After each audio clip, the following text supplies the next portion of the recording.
What's going on, people? Welcome to this watch along Liverpool versus Arsenal. This is another Super Sunday fixture. This is a dicey one. This is a dicey fixture because this is the game that makes or breaks Liverpool's season. And also, this is another risky game for Arsenal as well, just because, you know, a slippery slope. Arsenal's looking confident. Arsenal has done amazingly well, but Liverpool is a tough team. Even on their worst days, they can create an upset. And this just feels like there might be just a little bit of an upset. I don't know. I don't want to jinx it for Arsenal fans, but obviously we know Arsenal is looking good, but it's just one of those games where it might just not be Arsenal's day. But what do you guys think about this game? Leave your comments and let's get started, man. Kickoff is about to start. Actually, it has started already, so let's go. Looks like Jota starts today.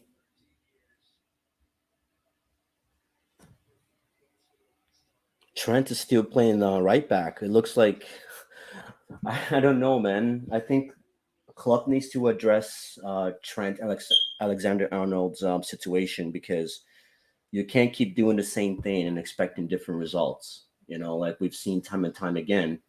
Trent's, we need to start talking about his position if he's supposed to be a winger, like a right midfielder versus a wing back. But we'll see how he does in today's game.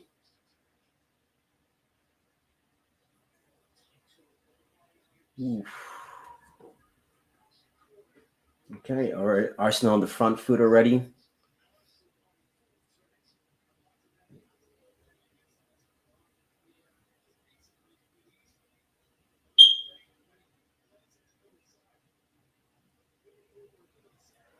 Gonna be a big game. What are your predictions, guys? Who do you think who's going to win this game? What do you think the scoreline is going to be as well?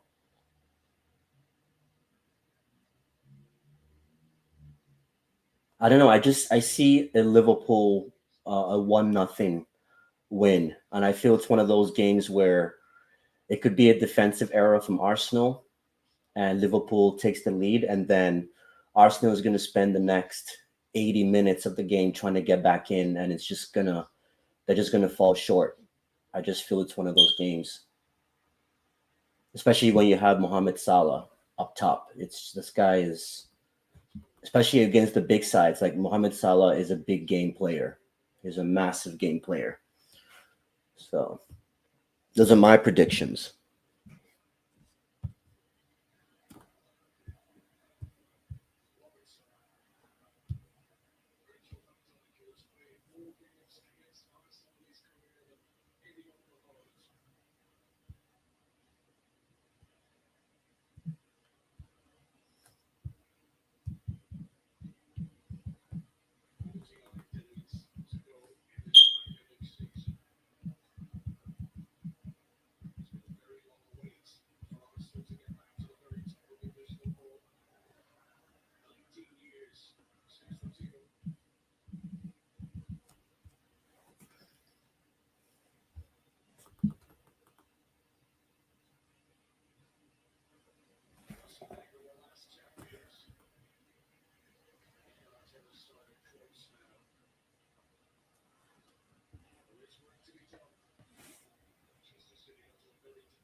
While the game is on, I figured this is a perfect time to review um, the other stuff from the week. Obviously, Graham Potter was fired this midweek, and Frank Lampard has been named interim coach of Chelsea.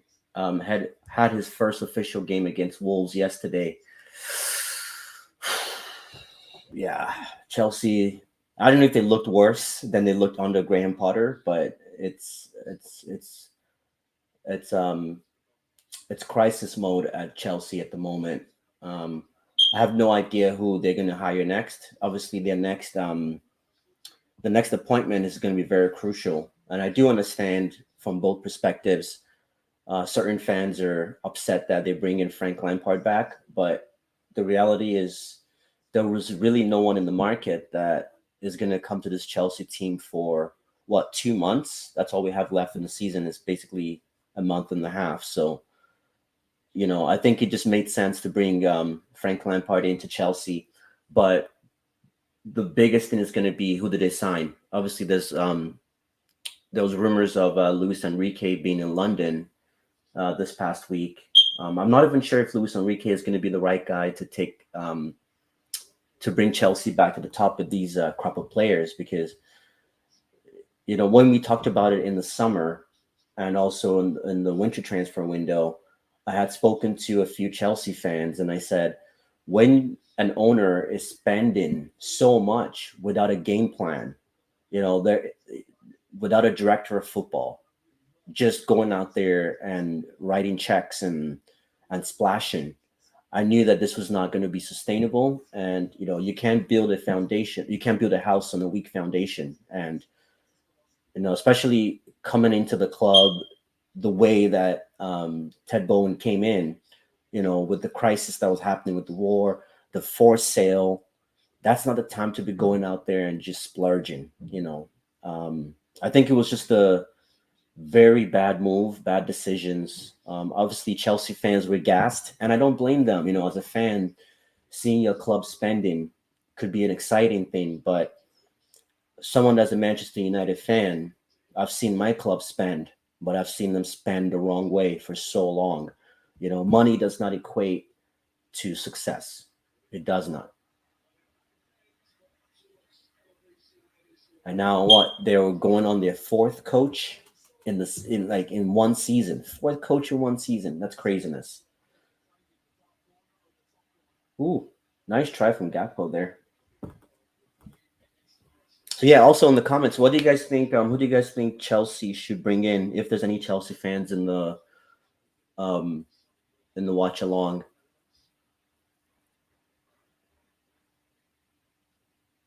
and I know it's only Frank Lampard's first game, but I think he will. I think he will bounce back. There's going to be time. I think he will get some positive results. Um, I think Pulisic is. I would like to see a front three of Jao Felix, Aubameyang in the middle, and then either Kai Havertz or Christian Pulisic. That's what I would like to see from Chelsea moving forward. Even though I'm not a Chelsea fan, but I think there's just too much talent out there, and they're not being used in the most effective way. Like I don't understand how a club can have Aubameyang and you're playing Kai Havertz as your center forward. Like it makes no sense. It makes no sense. Like whatever you need to do to make Aubameyang happy to the end of the season, you got to do it because you guys. Because the thing with Chelsea, I wanted to say is, like under Graham Potter, Chelsea was creating a lot of chances, especially last weekend. Chelsea versus Liverpool. Like how many chances did Chelsea create, but they just couldn't finish. So that tells me that it's not just a team issue; it's a striker issue. And if you have a number 9 on the bench, he's not even making the match day squad. It's crazy. It's crazy. I think sometimes in football we need to. Oh, what a goal from Arsenal there! Martinelli with the goal. What happened there? Arsenal won, Liverpool nil. What in the world happened there?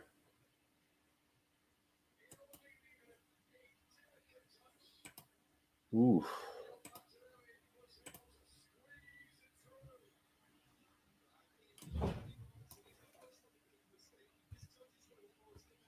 Oh, defensive error. Ooh, that just bounced off. Ooh.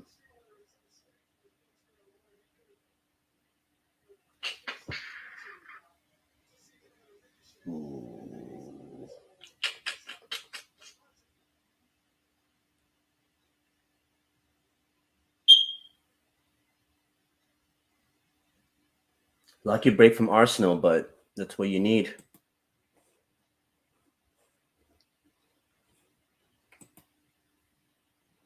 There he goes. What's good, Jeff? Go, baby, let's go. Anfield, what? Man, defensive errors again, man. Anfield, I was what? just talking about the whole Chelsea situation. I was saying it looks like Liverpool's problem is from a defensive standpoint, and Chelsea's is from an attacking standpoint. Craziness. I think Liverpool's problem is control of the game. They've never had to be like this in their past.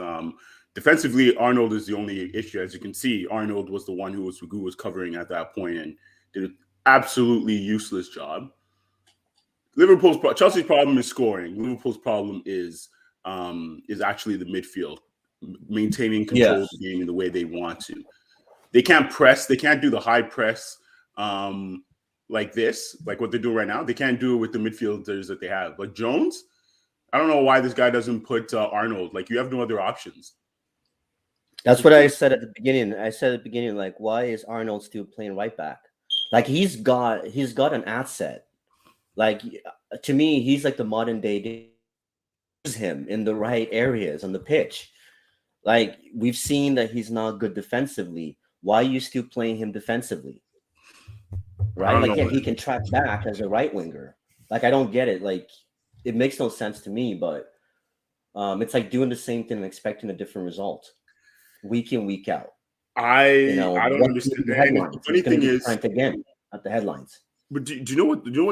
The funny thing is? Most coaches would figure out a way if you're going to not change anything. If you want to maintain this 4-3-3, if you want to stick with Arnold as a right back, you would figure out what you're going to be doing then in order to make sure that he's protected.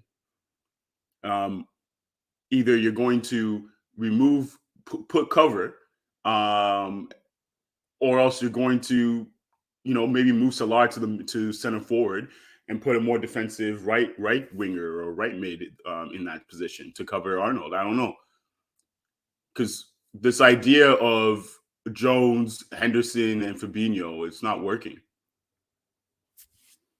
Oh, I think I lost you, man. It's just me. You got the Arsenal fan. I'm gonna try not to talk a lot of smack, but this Anfield magic is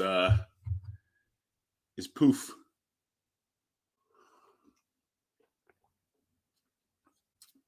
I don't know what these commentators mean. Of course, they're knocking the ball around with ease. That's what we do.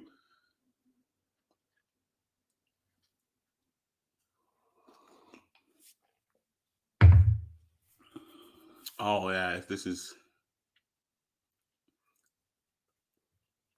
delicious. I have to admit though, the whole Chelsea situation, I thought they were going to wait till the summer, or that they were going to bring in Nagelsmann soon if they were going to make the change over from the temporary coach. To bring back Frank Lampard seems, I'm not even sure what Bowley was expecting. It makes you really, really wonder. Makes you really, really, really, really. Oh no, his sister's offside. Really wonder what Bowley is. Is he just a big Chelsea troll? Is he the biggest troll of life, and he bought Chelsea just to crumble it because he's really I don't know. He's really a an Arsenal fan, or maybe a United fan. I don't know. I don't understand it. It makes absolutely no sense. I don't know if they'd be able to even complete their fire sale this year. Because when you think about it, if they don't sell players, they'll be in trouble with UEFA. Um, I mean, they don't have to worry about Champions League, but they'll be in trouble in terms of the transfers and ineligible players. In a top, you're not going to be able to bring in a top coach. And so for me, if you're going to be if you're Chelsea right now, if you're a Chelsea fan right now, I'd be more terrified than any Arsenal or United fan has been in the last decade because um, oh, we got Josh back. I'm just making my comments about Chelsea. I was saying that if you're a Chelsea fan, you're probably in the worst position of any Premier League fan has been in the last decade or two because the way Todd Bowley has come in and done worse than Abramovich um, is besides me. I don't understand. The Tuchel to Potter was the first red flag. So Chelsea is what Chelsea is.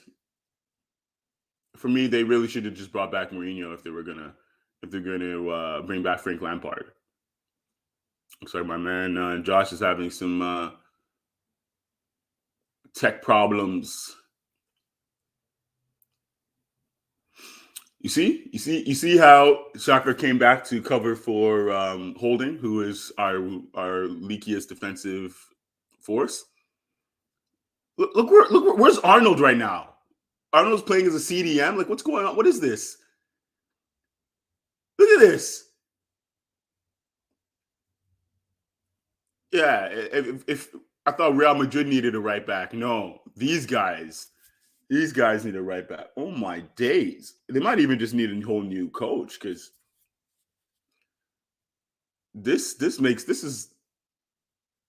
this is tough to watch if I'm around a Liverpool fan.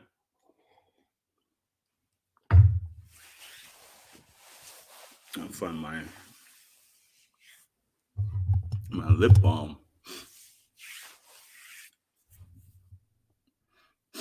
Mo Salah is your creator now.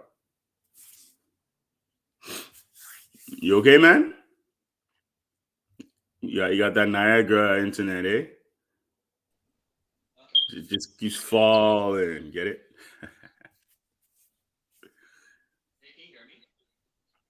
Yeah, yeah, a little bit. Sounds like you're far away.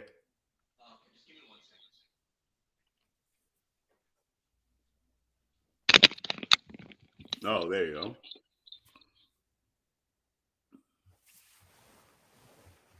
Yeah, I'm back. Sorry about that, guys.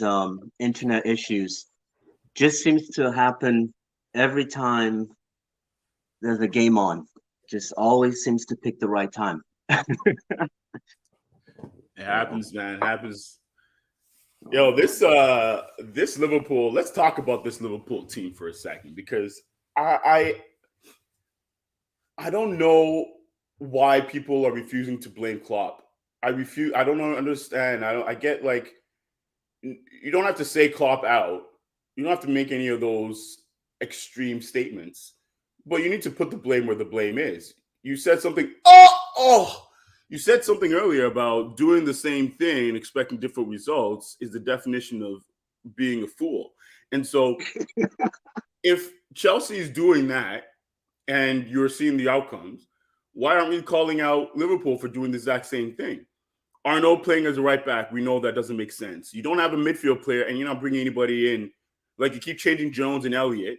I don't like you pick somebody.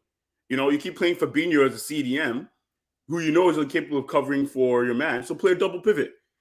You can't keep playing 4-3-3 with the same back line, with the same front three, and expect different result. I don't understand it. Henderson should not be starting without a lively center maybe beside him. Jones looks lost. yeah, And so for me, it's time to blame Klopp. Klopp has failed this year, just like how, yeah, he asked for signings, and he didn't get it. Okay, so adapt, right? Ancelotti was going through the same thing, and everybody said, change your system. What did he do? He changed the system. He beat Barcelona 4-0. Granted, he should have beat this Barcelona 4-0, not having Pedro Frankie de Jong at the very least, or Dembele. But nevertheless, he still changed the system. He still played a double pivot. He still didn't make Cruz drop in between the defenders. And so at least I can say, as a Real Madrid fan, I can look back and be like, you know what? I can blame Ancelotti to a point. It goes to and then after that it goes to the board, right? With Liverpool's opposite. You can blame the board to a point, but then it gets to the point you need to start blaming Klopp. yeah, because you got to work with what you have, like you were saying, and obviously Diego Jota is back from injury. What about Firmino? Like, what if Firmino come off the bench and you've got Jones starting? I know they play two separate positions, but if you're a creative manager enough, you can find how to put Firmino in the 10 in the midfield to help them get some experience in there. There's no Yeah. experience. Last time we watched Liverpool Man City, We said Liverpool had to have had one of the worst midfields in the league, hands down. Yeah, yeah. Even of like the mid-table clubs like Jones, Henderson, and Fabinho. Fabinho has not looked this bad since he was Monaco days, like early Monaco days. Um, and and also he looks old and leggy. And then you have Henderson, who, man, like, first of all, Henderson shouldn't be starting in a team that has ambitions to win the Champions League, to win a more than win the Champions League, or Premier League title. Henderson shouldn't be starting. Henderson should be coming off the bench, Man, or he's a and glorified just be like that McTominay, fourth man. interchange. I've been telling people that, but people were trying to gas him up when Liverpool was doing well. I'm like, Jordan Henderson is a glorified McTominay.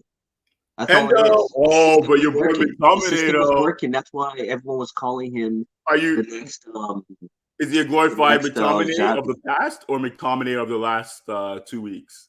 Because McTominay of the last 2 weeks is he's Maybe playing like well, when he went Liverpool to was doing Dubai. well, he was the McTominay of the last 2 weeks. Yeah.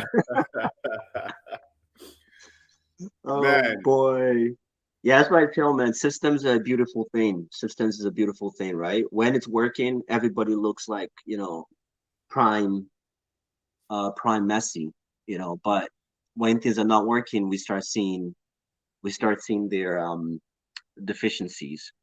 So crazy.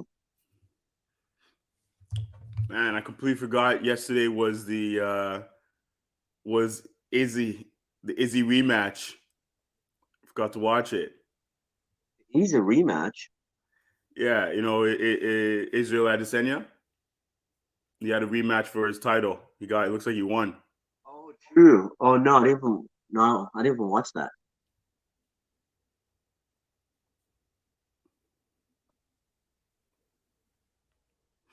Anyways, Liverpool would be lucky to not get more than one goal scored on them. It seems like they've settled down a little bit, but that left side, whew, To be fair though, that my left side predictions is were so wrong much at the space. beginning of the game. I What's thought that? this was going to be Arsenal. I thought this was going to be one of those games where it would end 1-0 for Liverpool, That's what and a it lot would of people be. thought. I just thought it was, like, because Arsenal, the confidence is high. Everything is going well for Arsenal, and at the end of the day, no matter how bad Liverpool is, you can't write them off. So for me, I was like, this could be one of those games where Liverpool scores a lucky goal in the first like 20 minutes, and then Arsenal spends the rest of the game trying to get back into the game, try to score that goal, but would fall short. That seems to be the football story, but I'm clearly wrong right now. And also, Arsenal's goal was a defensive error, so Which has happened to Liverpool a lot this year. yeah. So from my perspective, it's a typical. This is, how you say, you can't write Liverpool off. I think you can. This Liverpool this year is look where Arnold is now. Watch, if you don't foul Saka here, they're going to be caught out. Look, did I just say this?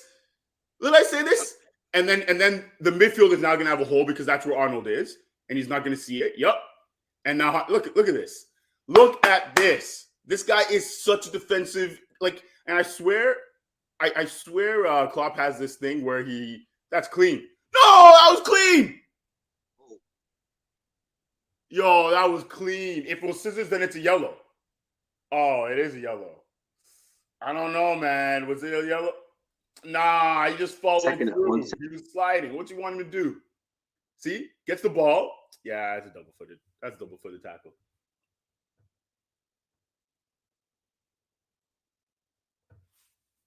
Um, but the whole Arnold situation for me, man, is it looks like Klopp has given him free roam, and I think that's probably where the issue is.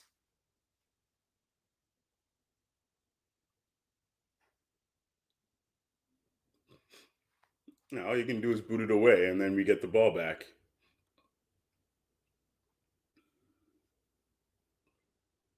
Oh, Anfield. Oh, I hate when they boot the ball. Well, I mean, that's not a handball, you loser.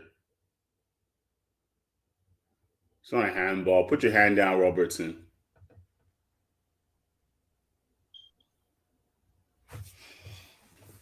Oh man. I gotta figure out my internet situation. It's crazy. Yeah. I don't get it, man. It works all week, and then the moment I want to do some recording, it just decides to just Is that Rogers? no. Kojiko? It's Bell because we don't Oh, have Rogers here, or we don't have Bell. Rogers. Funny. I was gonna say it's because Rogers has this thing where when there's a lot of people coming in on the needing the bandwidth, it reduces everybody's in order to maximize everybody's, right? So True, yeah. whereas Bell, everybody individually gets exactly what there's no peak or high time. But the problem Oh, with that that makes sense. is Yeah. it still doesn't mean that you're always going to be. It's either you get it or you don't get it, right? Whereas Rogers, it'll just reduce your speed, your bandwidth to accommodate everybody. And so weekends, I was going to say weekends is probably why. But yeah, I mean, I haven't had any issues with Bell. Yeah, it's just the way you guys doing? my place is set up. That's what it is. It's all these new builds that they have 3 levels, and then the internet isn't like on the first floor. So if you're on the third floor, you're literally getting nothing. You need to Right? get You don't have and you have the no pusher, service. right? Yeah. So that's why I need to get. It's called the Amazon adapter that I can get. That'll be able to split the internet on all levels. So Oh, now if I'm okay. working on the third level, I can still have internet like on the first level. Oh, hold up. Switching back and forth here because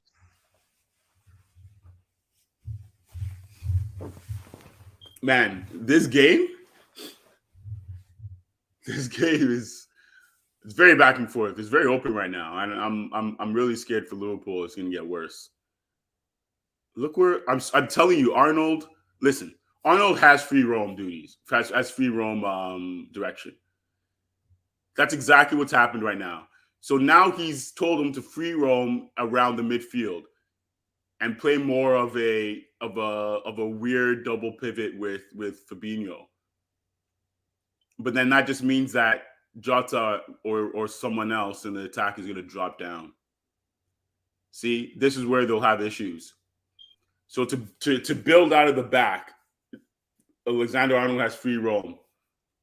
yeah. But then once they get up there,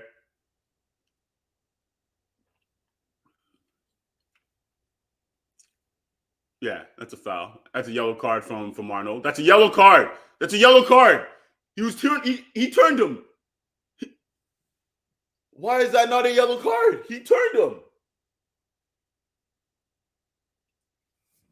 Yo, there's no other league other than the EPL that has the most inconsistent yellow cards. The most inconsistent. I don't understand it. How is that not a yellow card? Oh, yeah. Konate goes out there to help him. But then, unfortunately, this is what happens. Golazo! I said it, right? Konate goes out there to help him, but this is what happens. You take your big center back and pull him out wide to cover your right back like that. What's going to happen? You're going to get scored on a clean header. Liverpool, man, you guys need to figure out your Arnold situation. Just let him go. It's coming home, boys. It's coming home. I said it was going to get worse. He's not careful. What do we attack? Through the right. Arnold beaten again. Nobody in the middle. Where's your big? What's Fabinho doing? What's Fabinho doing? Of course, there's no pressure on the ball because Konate can't do. Yo, these man. This is gonna get bad. This is gonna get bad until Arteta subs off Odegaard. Once he brings on Yeah, that's what I think. Arsenal is they're trying to get as many points as possible. I mean, as many goals as possible right now. Whoa. And if you were to look at the data, man, it'll show that majority of Liverpool's goals against have come from the right side, from their right side. And they're going back to doing the same thing. You have this massive hole in the middle. Nobody, no sizable center back. Look at this. Look at this nonsense. This is the worst coaching in the world. I thought I wanted Klopp. I don't even know anymore. You know, the thing about Real Madrid, you know that they're always going to have quality. So Klopp will be a good coach. The problem with Liverpool is that they let their glory years let them forget about the fact that they need to re-up. Yep. You see, City was constantly re-upping. They were constantly winning, constantly re-upping. Change Aguero, brought in the Argentinian guy, Julian Alvarez, right? And for the future, brought in Haaland because they know they need the present. De Bruyne's getting old, right? You have you bring in Phillips. What has Phillips done? Nothing. But still, you're right. Your winger situation. You had Sterling, and you still brought in Grealish. Sterling left the following year because his contract he was about to leave on a Bozeman. These are the things. You can't just let things keep going on and not expect something different to happen, right? Yeah. And like if Well, they got carried away for sure. and That's right. now Go they ahead. spend baller money. They're trying to get Bellingham. That's not where the problem is. The problem is the right back situation and the midfield. So you go and get Bellingham, and you're going to spend 150 million, which I don't think Liverpool will, because now that PSG is in, this is between PSG and City. I don't think he's worth the 150 mil either. I don't even think he's worth 100 mil. For me, he's an 80 mil. He's 80 mil max. Yeah. Like right? I don't. Yeah, I think players. I don't understand why people. It's Like I PSG's don't know why. fault. They overinflated the market. Yeah, it just does not make sense. Like no player is worth over 100 mil. No player is. It's like the new Messi contract. It's crazy. Oh my So goodness! speaking Yeah, of the this one whole, from the Middle East. That's a yellow card.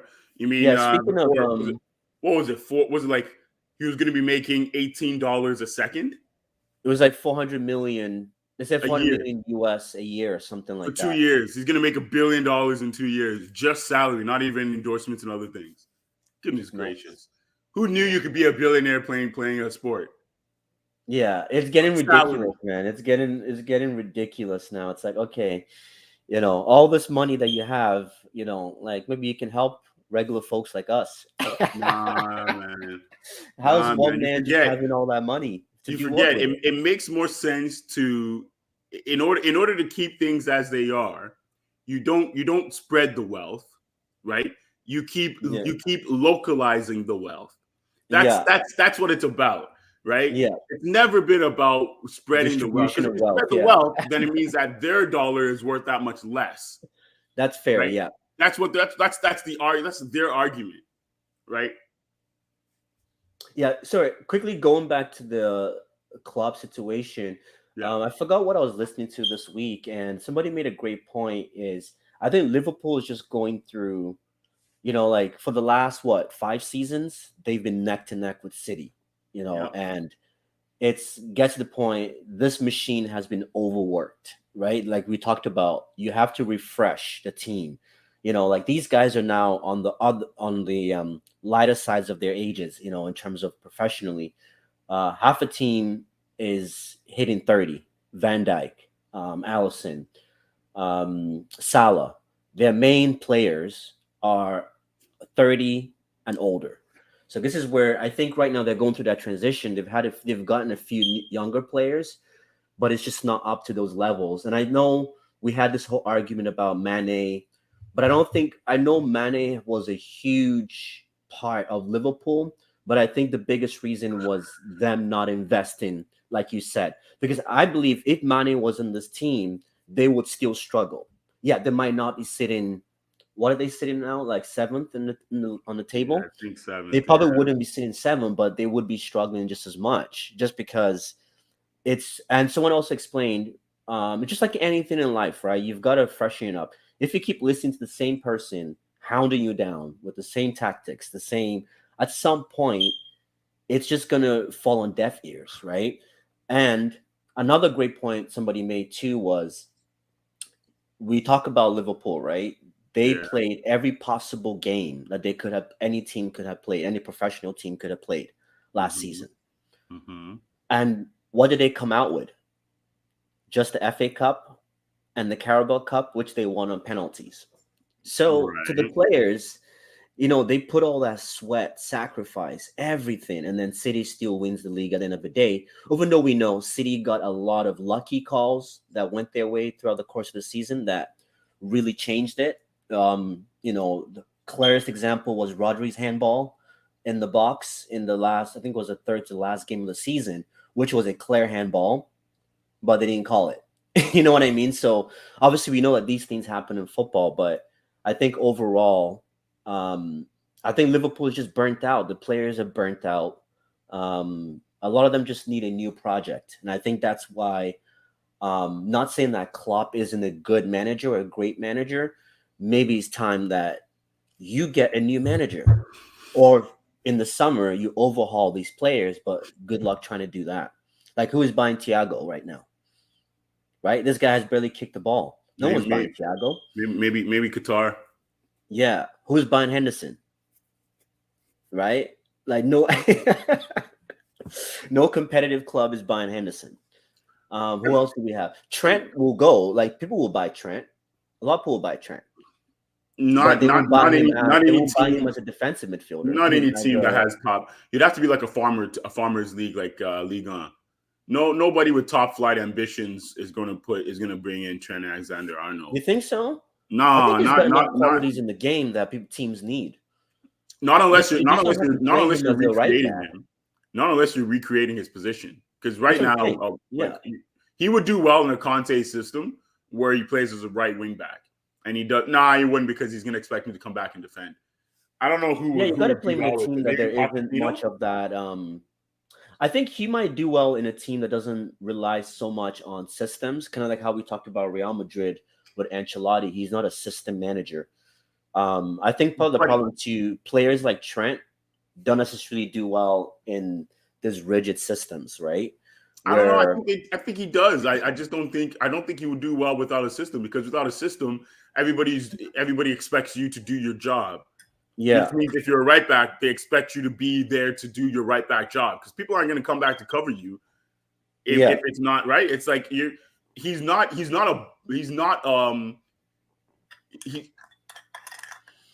Arnold is not a right back. Arnold is not a right back. Let's just be easy. Let's be very real. Arnold's not. He's just a slow, wide midfield player. yeah, That's all he is. And but nobody. I don't. And but because Klopp doesn't play anything but a 4-3-3, he can't get the best out of him.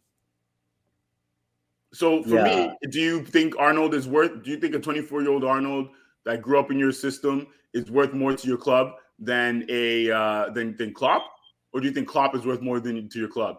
For me, I would just move on Arnold. Get your money from him now.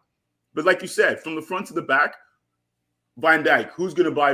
Yeah, you could probably get someone to oh, buy Van Van Dijk could Dijk. still go But for why do you need to sell Van Dijk? yeah, Van Dijk probably has 3-4 more years at this level. Konate, young, you just brought him in. At least you have that covered. Trent, Robertson, he's young. He's 30 or 30 or 31, but at least he's still deliver. He's still delivering. Your midfield is a complete revamp. Your young guys ain't doing ish, right? Fabinho, you could. the young guys just I don't would have the keep Fabinho. leadership. They just don't have the leadership. Jonah Henderson is not the leadership or example that you need when you're developing. Like if you had like Thiago healthy, you had Fabinho not the Fabinho of now, then we could have seen these young players doing well. Like what's his name? Uh who's Liverpool's like young talent? Not Arthur. Do they have any? Oh, he played well last season till he got injured. He's Who, played Elliott? Elliot, yeah. Elliot was playing well because he was playing next to, well, that was when the team was doing really well Last year was too. when he was So coming back. He was playing well until he got that horrendous ankle break. injury, yeah, But exactly. like he was never going to be. I don't know. I don't know. I mean, sure, you could say Yeah, that. you're right. He was probably never going to be the mainstay, but at least being around those players with experience, would have allowed him to develop his game, right? But now Oh, there's yeah. nobody in the midfield that is worth, yeah, Henderson is experienced, but he's not the midfielder you're going to gain that world class experience, right? There we go. But I think Liverpool has only two players who are top of their position in the EPL, almost in the world. Um, Van and then you Dijk have and everybody Salah, else, and then the rest basically of the it. team is not even top 10 in the world or in their position in the EPL. The two players is Van Dijk and Salah. Salah is the best right back in the world, right winger in the world. There's no other right Let winger. me ask you though, before the season, would you have put Trent as one of the top right backs in the world? When No, Liverpool in the last 5 years, when Liverpool was doing what they did, no, I put him top. I put him top 10, but not top five. top five. Yeah, 'cause I think a lot of people overlooked his defensive. Look at him. Okay, Look what's at him. going on here? Look at him. Like you've been so garbage. You have no right to be stepping up to anybody. Arnold, look at you.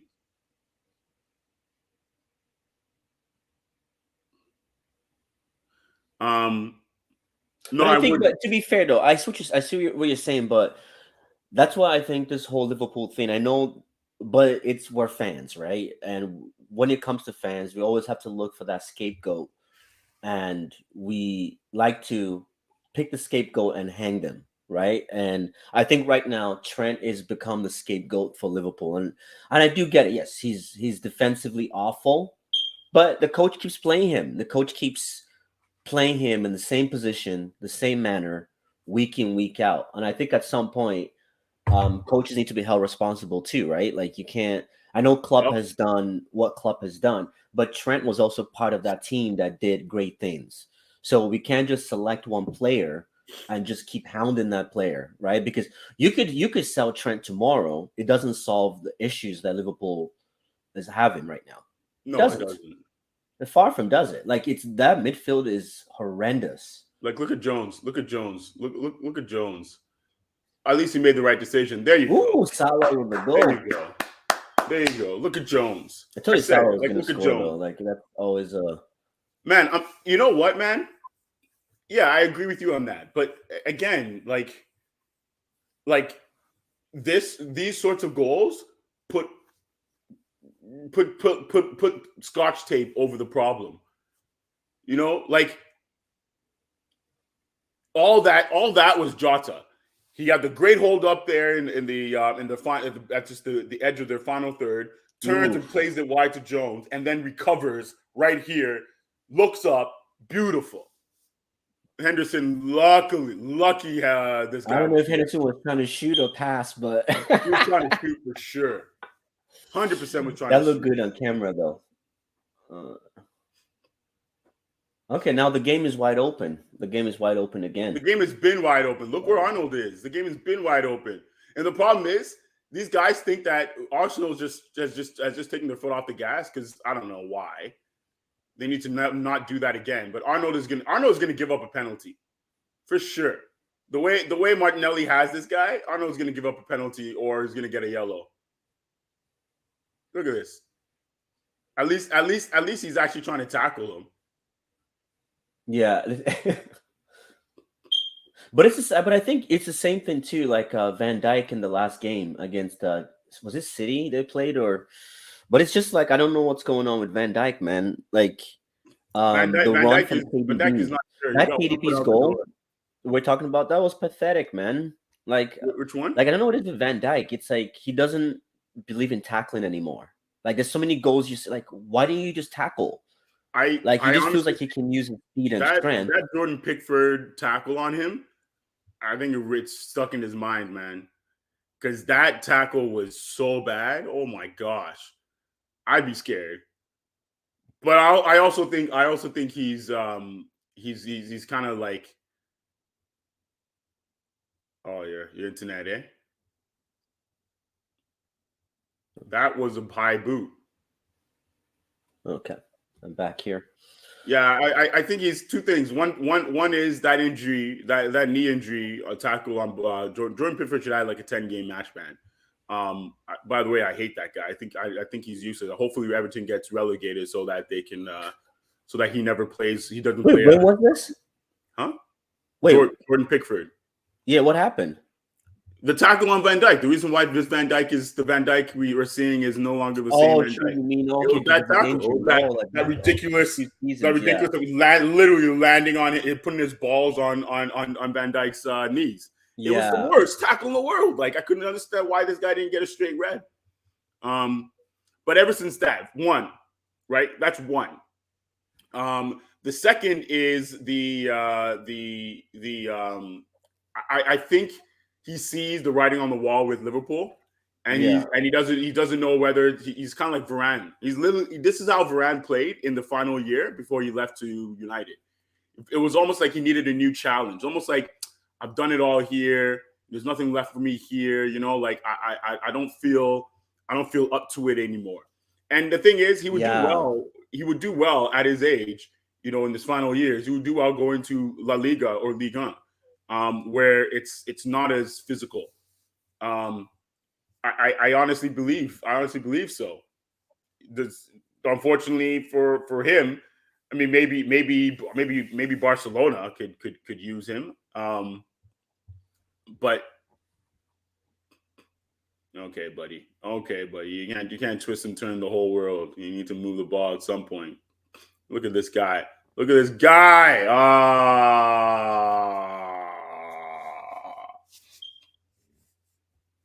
4 minutes of stoppage time.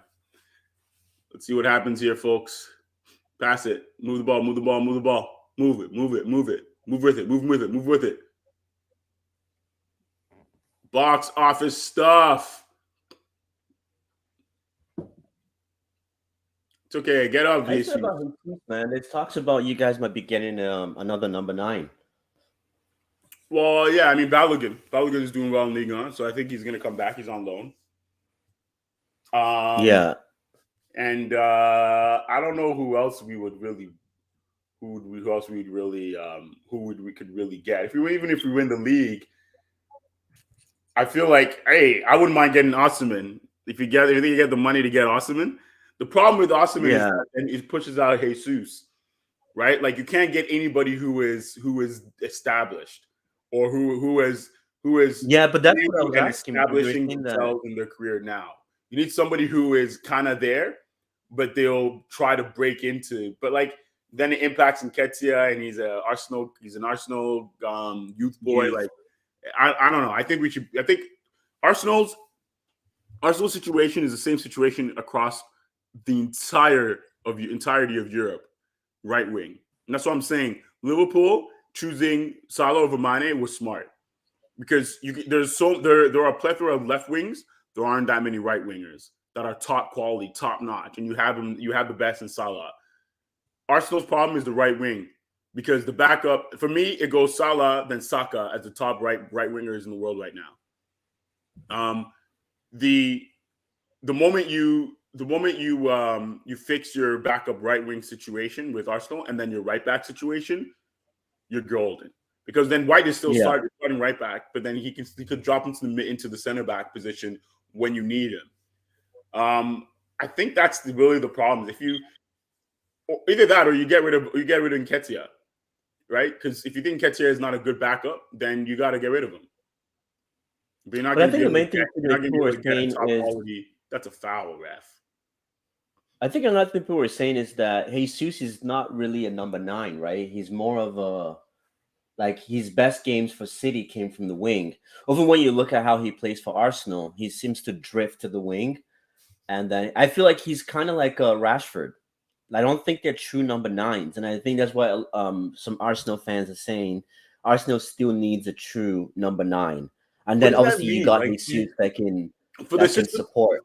system we play. What does that mean? For the system we play, we don't need a true number 9. We don't need a Holland. Holland would do terrible at Arsenal in the way we play.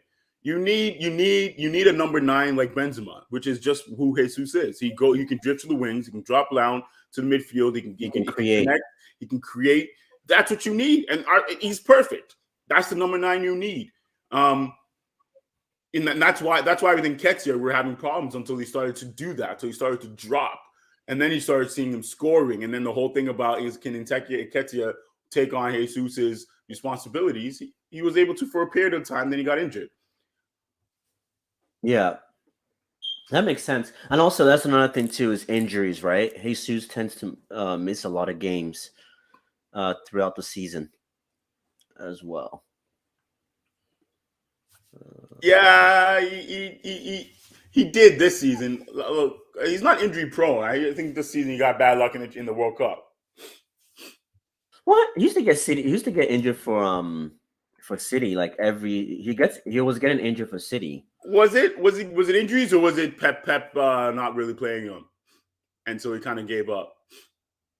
Yeah, it could be. Yeah, it could be. That could be another one too. And also, if you're not playing regularly, right? Yeah, you're gonna pick up an injury. You pick up an injury in training or in that one game when you overexert yourself because you're not really. You're just thinking, I got to show the coach. You're not really thinking, you know what? I got to pace myself. I got to really build myself into the game. Yeah, and it's also the way what's it called? It's also the way he plays, right? He's somebody who attracts a lot of defenders on him, right? And a lot of tackles. Oh my goodness, that makes sense as to why he's why he gets injured. I feel like that's a Brazilian thing. Brazilians, when they play, they attract a lot of tackles because I think it's just it's just dribbling, right? It's just this. It's just people know that you have the ball stuck to your feet. Yeah, it's like, but it's very different than like Salah. When Salah doesn't draw a lot of tackles to his feet. He just draws. He just requires a left back and a defense and a holding midfield player. Right, they will drop on you. But Jesus, you get like both center backs. You get a center mid defensive mid. Same thing with Vinicius Jr., Martinelli. Like you just see like 4 guys on them because the way they play, the way they dribble is to draw players to them. They don't play the way like Salah and Mane and them where they're trying to be very direct. They're trying to move the ball. Yeah, because they're usually off the cuff, right? It's more of honestly, it's the positions they play too. They're more off the cuff because, like, if you notice, Salah's always receiving, like, he's receiving the ball, and right away he's basically going directly, right? Yeah. He usually has more space. He usually has more space to do that. But you're right. But that's why those players are so dangerous. He was like, even with Manchester United when we had like Pogba, that's one thing that we miss. You need players like that on your team. Over when Pogba was not in his best form, just him being on the pitch. Now that's 2 or 3 players that always had to keep an eye on him, right? Because you know that give him time and space, you're gonna get destroyed, right? And that's why you need players like that. Neymar's. There's certain players that even if they're not doing well, just having them on the pitch now, it gives defenders something to think about. I think that's something that I think Arsenal. You guys have that with Saka. You have that with Jesus, right? You guys have enough players that every time they get on the ball, people are, like Saka needs at least 2 defenders on him now at all times. Minimum. He needs 2 defenders. Every time he gets the ball, you're going to have 2 ready. And then that draws away from the team, right? So, and it definitely makes a lot of sense. I think that's where United were lacking. We're lacking that player that. What do you mean? You got it's too comfortable. You got your Brazilian magician Anthony. Actually, you know what? Yesterday's game against Everton was the first time since he's come in that he was actually taking players on, and and he was being productive and beating them. And he was being productive, yeah. Mm. But I mean, it's Everton. This is a team that is about to get relegated. Sorry. This is Everton. It's a team that's about to get relegated. I wouldn't put too much on Rafinha right now. No, I'm not putting too much on it, but at least I saw something. At least I saw some. At least I saw a little bit of what we've been asking from him. I guess. I think Anthony needs more time to adapt to. I do agree. What Ten Hag is trying to do at this Manchester United team. I also think he needs to also calm his head down and adapt his playing style a little bit to what is needed from him, from his teammates. Um, Was this he Anthony? Anthony. Yeah, He's trying. He thinks he's been brought on to be the deciding factor rather than being the one to support the team the way Vinicius Jr. Like when Vinny came in, he was taking on too much, and then yeah. once he adapted and started becoming a creator, then he became way more dangerous, and then he started scoring more, right? And that's I think is a problem with the wingers is that they think, oh, the era of Messi and Ronaldo has changed the need for wingers, and everybody expects the wingers to be scorers and golasos, and then all of a sudden, Mane and and Salah, A and top goal, Mahrez, joint top goal scorers in the so league. everybody is expecting the winger. I'm like, no, guys, the winger's job is to over support the strikers in order to provide that creative spark. And so that's really what's been is really what's been missing there. And also, I think it's the same stick that Sancho gets, right, with the fans. Because Sancho, people are expecting Sancho to be that winger that you're talking about, right? To be like what we're saying, of just going cut in and shoot. Take on five guys, dribble to the byline, cut and shoot, kind of thing.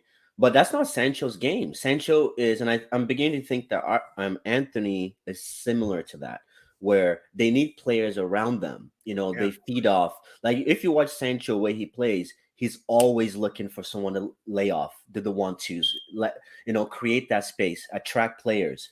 And a lot of times, when you're playing with the likes of Rashford and Bruno, who are always too direct, he lays it off and he's not getting the ball back, right? yeah, Rashford is looking to shoot every yeah, single time. And I've noticed how with Martial coming back, Sancho's game just lights up, right? Because Martial is also that type of player that he feeds off the people around him, yeah, and you can see there's more fluidity in our creative outlet, and I think that's what Anthony needs as well. Anthony's not a he's not a direct like a Salah type of dribbler. He's somebody who needs that give and go as well. But we don't have that style, and I think that's why I say it as United, we still have an unbalanced team because we have two wingers who are relying on us playing with others. Even when Weghorst is in the middle with Sancho, Sancho does better, right? Because Weghorst is going to give him the ball, and Weghorst knows he's going to get the ball back. And one of my other things too, I've been very critical, and I think I've been saying this time and time again. And yesterday was very obvious was Rashford. Love this kid. He's getting us a lot of goals, but he needs to not be selfish.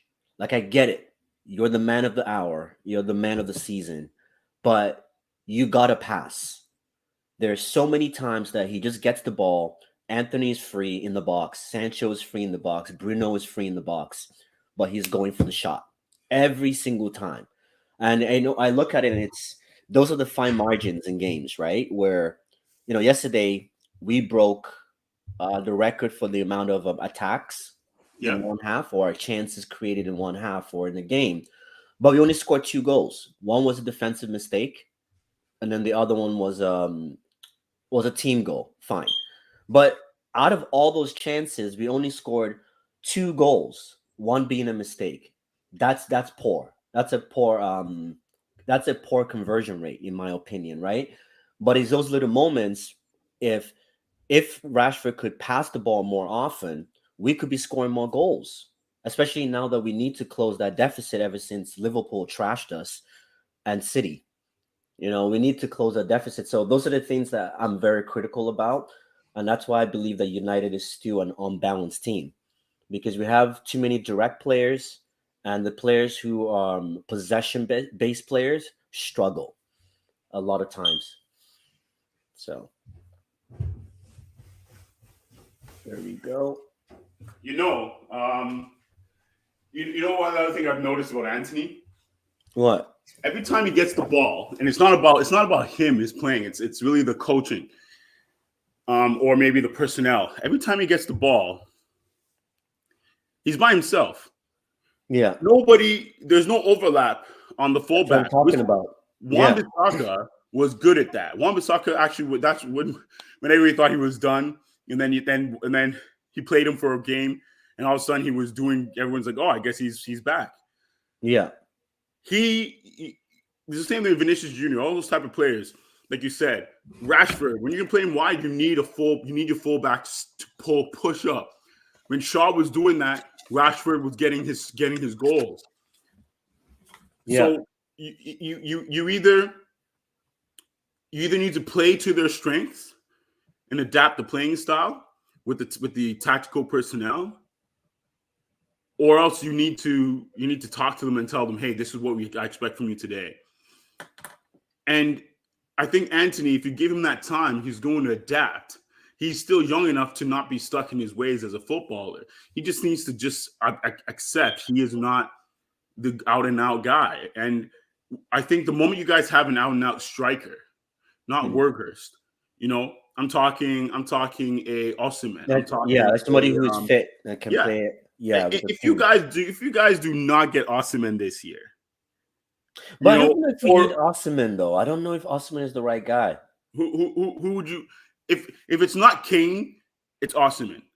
Who else other than Osimhen or Kane would you choose? I'll take Tony, man. Ivan Tony. But even though he's got that case thing. Yeah, I was gonna say Osimhen, Tony might not be playing football. Like the thing with Osimhen is like I don't want to be that guy that talks about the leagues and he's got to prove it in the EPL. For me, it's just like we've seen what Kane has done. Not the biggest fan of Kane in a sense, but at least he's going to give you goals, right? As long as we fix our midfield, then I think Kane will be a good addition. If we don't fix our midfield, then we're just going to see Kane for England, where he's basically being a cam, trying to create everything and doing everything but being in the box. I think that's what Werghurst is doing right now. Exactly, because we don't have that midfield. Everybody keeps praising Bruno Fernandes. Oh, Bruno Fernandes can do this, can do that. I'm like, Bruno Fernandes, yeah, he's one of those players that he's the only fit and available player we have on that roster. Like, look at Rashford is injured now. Bruno is the person that you can actually plan with him because he never gets injured. That's why he's undroppable. So that's now. Yesterday he was playing as a CDM yesterday. What's Bruno's ideal position for you if he starts? Assuming you have Casemiro, assuming you have McTominay and Fred, you have your whole team available, and I know who your starting 11 is going to be, right? You're going to put you're going to play Rashford, you're going to play Martial, you're going to play Sancho, you're probably going to play Anthony, right? That's your 4. Yeah. And then you're going to do your back, Varane, Martinez, Shaw, I don't know, Dalot or Wan-Bissaka, I don't know who you pick. Who sits in the midfield beside Casemiro? Is it not Bruno? That's why we need to go to the market. You don't. So you think Bruno should not be starting? He can't be in the middle of the park. I'll say his best is probably off the left, because Bruno needs space. He can't operate in the middle of the park, especially against teams. That's why yesterday against Everton, I didn't think he was the best player on that pitch, but he got the man of the match. Do you think he's press resistant? No. You don't think he can break through a press? No. Interesting. That's why he loses the ball a lot in the middle of the park. He can't. So you think Bruno is a wide midfield player? That's what I think. Yeah, he's somebody that needs. He's like a shittier version of KDB. KDB is the same thing. Like KDB, if you press him, he's useless. He gets nullified. That's why KDB always has to be. He's always wide. He's always getting that free space. And obviously, when you're playing against City, they're going to get more space than other teams, right? That's why, like, if you look at all Bruno, it's not to, and this is not a witch hunt on Bruno. He's a good addition to the team. Like, he could be a squad player, but I've said it time and time again. He can't be. You know what I mean? But people get this. Like, we play so many. Dude is a guaranteed starter for you, man. You just put this guy in a squad player role, Bruno. That's what I'm saying. He is, because we don't have any other option in a functional system. He shouldn't be playing week in, week out. I'll use, for example, Sabitzer. Like, people think that squad player means that he's on the bench all the time. No, he's on the bench. We have so many games to play, right? That look at Sabitzer. He plays pretty much. He comes off the bench every game. Yo, Josh, a squad player every other game. That's what we're saying. He's not playing the big games. He's not playing Champions League. He's not playing against the top 5-6 teams. Not necessarily. Yeah, of course. Unless somebody's injured, a squad player doesn't play on the big games. Unless No, it's a tactical decision, right? Like right now, Jorginho is a squad player. You yeah. know what I'm saying? He's not starting on critical games. He's not starting in But big okay, but yeah, he games. shouldn't be starting because name me a critical game that Bruno Fernandez has shown up in. Name Hey, me you know one. me. I'm not defending Bruno because Yeah, I'm not a name me Bruno one fan, that but he's I'm just shown trying to up in, understand right? if So Bruno's a squad player, and I understand you're starting you're starting, let's say 8 or 9 players. Who is that number 9? Who are you bringing in? If Bruno's starting on the bench, let's say you make the Champions League and you're playing in the quarterfinals against Real Madrid, City, Liverpool, PSG, Bayern, or whoever one of these top teams I'm across putting into Milan. Sabitzer in there. Who are you? Sabitzer You would over keep Bruno. Sabitzer. You would Yeah. keep Sabitzer. And then you'd have Casemiro. Are you playing them in a double pivot, or are you putting a third midfield player in there? You know what? I could do a Casemiro Fred and a Sabitzer kind of midfield. That's what Oh, I you would could do do. that, and then you'd Yeah. have Rashford, Martial, and I guess Anthony. Rashford, Martial, Anthony, yeah. If Okay. Martial is fit. Yeah, if he's Okay. healthy Martial, yes, I Right. would do that. Okay. And it's Or the else, reason that or because else you bring in a new top striker. yeah, because Okay. Fred would give the energy that Bruno gives as well, right? And Fred will give that energy. And Sabitzer has done pretty well in the 10 role too Mm. in the last few games. He's done more because he's more composed on the ball. He is. He makes those same runs. He goes forward. He's clinical in the box. So for me, he's giving me. I just feel like, and it's not like I think Bruno has his skill sets. He has his skills that could come in handy in certain games. But I just feel the way we're using him and just 90-minute games. I only think the only reason he's playing 90-minute games because he's the only one that the coach can say you're going to be fit tomorrow to play. You're not going to have some, muscle tear. You're not going to have a sore arm. You're going to be fit 100% to play every game. I think that's pretty much it, right? But in terms of trying to build a successful team long term, I don't think he's the guy for that. I'm sorry. So if I give you $100 million in the summer, who are you bringing in? It sounds like for you, you think your team is set. Who are you bringing in order to be able to compete? I never said it was. I just said Assuming that you make team wasn't Champions League. balanced. Was not balanced. I don't think Yeah, we should no, have but it gotten. sounds like you think that your team has everything it needs except for the way it's playing your boy Bruno. No. That's not. He's not the only issue. No, he's not the Oh, only so issue. what's the other issue? So okay, so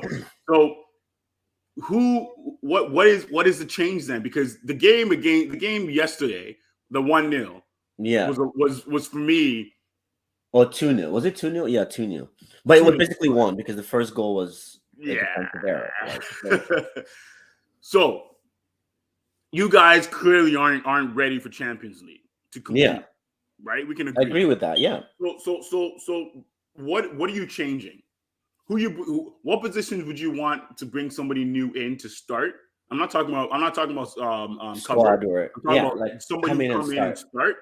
And what would be that system? What would be that starting 11 then? Who you start with? Who you keeping? I'll go one by one. Who's currently Oh, yeah, starting? definitely keeping Hold on. Let me go through it. You're keeping De Gea. That's easy. You're keeping Varane. yeah. You're keeping Martinez. Oh Are you yeah, keeping Martinez for Shaw? sure, man. He's the first name on that team sheet. Are you keeping Shaw? Is Shaw your starting left back? I wouldn't keep. I don't know, man. Lately, Malacia has been getting the job done over Shaw. No. But But Shaw is Shaw, are you right? bringing somebody new in, or are you keeping the left backs you have? That's the question. Are you keeping? So are you bringing I'll keep somebody the left new? backs we have. Okay. Yeah, Shaw, Malacia are good. I'll Are you keep are them. you are you are you doing the same thing on the right? Are you bringing somebody new? Or are you keeping Bisaka and Dallo? I would like to see a new right back. Like Oh, Wan-Bissaka is getting the job done. I think Dallo. I like Dallo, but I just feel like Trent he's might be available. no. You It's won't not that come, man. serious. I know. He's not that serious. But I just think we need. Actually, you know what? That's interesting that you're That's saying a you would. tough right back. That's a tough one, man. Because I think I like how Ten Hag is rotating the right backs. I like that. He's playing Wan-Bissaka in certain games where we need to defend more, and then he's playing that low in games where we're more offensive.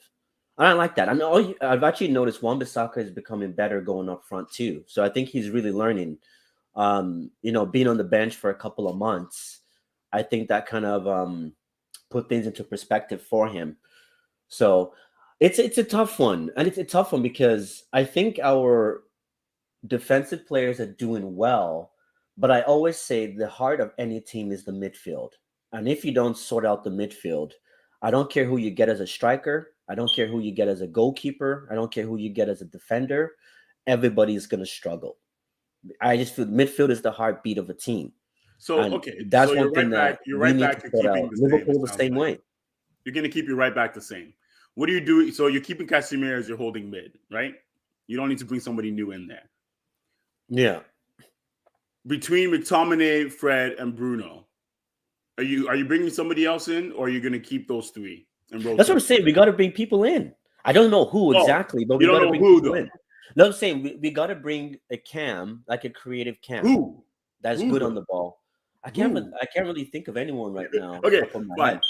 fine. You need to be okay. What about the I right need a wing? ball. I need a ball holding cam that's creative, that's off the cuff. We have Eric. Like Ericsson Coming is back, he's good, in but I don't know training if we now, can rely right? on Ericsson for like how many games, 40 games. I mean, 40 games a season or more. That's the thing. I think we need two more midfielders. Okay. Um, Two more starting midfielders, yeah, we need two starting more quality starting. midfielders, like Yeah. Bellingham. Would you bring in Bellingham? Would you pay Oh 120 yeah, million I'll for bring him. Bellingham? I'll bring him in. Would you pay 120 million for Bellingham? No, I wouldn't do the 120 You thing. wouldn't No, pay 120? Okay. Just wanted to no, just understand that if we're on no. the I same wouldn't page bring in the there. one. No, not for one And twenty. we'll get back to the Bellingham We need to get away from debate those in a big second. I price just want to tags. we'll get back to the Bellingham debate in a second too for everybody. I just want to get back to this real quick because I'm really not shocked. I'm just really trying to understand the mindset of Man United fans when it comes to the squad that they have. I think we all agree you fixed your coaching managerial issue. You fixed that. Now you need personnel. Rashford, you're up top. Let's say you play in the three up top if you're playing three midfield. You have Rashford, you have Martial, you have Sancho, you have Anthony. Anthony. Right? Those are your four. Right? Those are your four. What do you do you need to bring in somebody? And how many forwards do you need to bring in? In terms of forward, I think we just need the one number 9. Okay. We have a lot of wingers, man. We don't need more wingers. Thank you. Like I'm glad you said that. we don't necessarily need more wingers. It would be nice to see. Sorry. It would be nice to see a traditional winger that. Actually, you know who? Someone that has really impressed me Don't is say it. You're going what's to his name? Milan, I aren't keep you? forgetting his name. You're going to Italy, aren't you? Sorry. You're going to Italy, aren't you? Ooh, is that a penalty? You're going to Italy, aren't you? Oh, it's a pen. Ooh. I told you Rob Holding Man. was a liability. I said it Oh, right. I said at least Arsenal has their liability with Holding. Oh yeah. Oh no, that's a pen. Yeah, that's definitely a pen. That's a pen, man. Oh, that's a pen. That's a pen. That's 100% a pen. Yeah. Oh. On the other side, it looked like Jota was holding his leg back, trying to draw it. Yeah, it's a pen. Rob Holding, you're so daft, man. So daft. Like, why would you need to make like? How do you not know? Yeah, where that your was feet too are? rash, man. That's How do you not know where your feet are? It's the basic beginnings of soccer. That's why it's called football. like You don't how know is where your Jota feet gonna are? score? How's Jota gonna score facing Facing back it in the all the goal way. with so many defenders like behind him? I Like talked about this in the Classico about Frankesi, who had a phenomenal few games against us, and then he just fell apart when he gave that tackle on Vinicius, drawing that penalty. The dude is going away from the goal. Why are you trying to put your foot out? yeah, you're so desperate to win the ball, right? That's how you get caught when you're too desperate. But like he's going away from the ball, and he goes to tackle him in the direction he's going away from the goal. Yeah. As a defender, your job is to, he's going away from the goal. Okay, I'm going to slide into so that he can't turn on me. Ooh. Oh, you Y'all just missed. got crazy. Y'all just got. How many penalties is this that You Salah has missed this missed. season? This is like what, third penalty he's missed He this missed. season? Holy He man, they need a missed. new penalty taker too. Look at Thomas. Thomas Partey, like, yo, just play, use your head, man. Did Yeah, he miss? Yo, Anfield. Anfield, where you at? Where you at, Anfield? Hey. oof. Yo, you're ahead of me. I'm gonna refresh this thing real quick. That top corner, man. Yeah, I guess you're a few minutes, seconds behind. I guess. Yeah. You just said top corner again. I have no idea. What number are you? What time are you at? 53, 58. Okay, Well, so 54 now. 54? Yeah, 54 minutes. I'm Well, at 54:03. What are you at? 54:09. Okay, yeah, I'm still behind you. Your internet is worse than me, and you're ahead of me. How? Well, I'm on my phone though, so I'm using data. Okay. Not So you're yeah. getting that prime real estate, prime bandwidth real estate. Oh my god, man, that's the only reliable thing here. So what is your number? Just to round this up, what is the number 9 you're bringing in? I guess those are the three options, man. It's basically there's talks of João Felix all of a sudden, but I don't know. I like João Felix, but not for my No, team. he's I not know a it's number Manchester City. I 9. don't He know, man. needs a number 9 to support him. Yeah, we need a real number 9. I just feel like all these João Felix, all these guys are basically just. We No, have too many Rashfords in the game, man. This is the what? problem. Well, We the have thing too is many that Rashfords in the game. These guys are not number 9s, but they're Rashford is not being. that skillful. He's not as skillful on the ball as like a Martial or Anthony or even João Felix. The reason why I say you don't get João Felix because you already have Anthony. You can't get João Felix and Yeah, Anthony. That makes no. You have no, two that makes no wingers doing the sense. same thing, and then you're always going to be losing the ball. Your fullbacks are going to be pissed. Yeah. As far as I'm concerned, you need a true number 9, and you know, if not Kane, who would it be? If not Kane, if not Osimhen, who would it be? Because this whole discussion around Man United started with I said Osimhen, and you said you don't think Osimhen is the number 9 you need. So who's the number 9 you need if it's not Kane or Osimhen? But I just feel like Osimhen has a lot of pace and power. That's my thing with him. But if it works for the system, it works for the system. Like I'm not opposed to Osimhen. Don't get me wrong. I'm not opposed to him. I don't think Yeah, you. I he don't. could be. Yeah, I would say the top He's three an is out and probably out Harry number 9, eh? Osimhen, and Ivan Toney. Okay. So assuming Ivan Toney gets banned from football, what do you? Which is probably very likely. What are you doing? Oh man, look at Holding. What a terrible Holding. What terrible Who's Holding defending. playing? Who is he playing in replace of? Who? Oh, he's playing Saliba. Holding. Saliba. Sorry.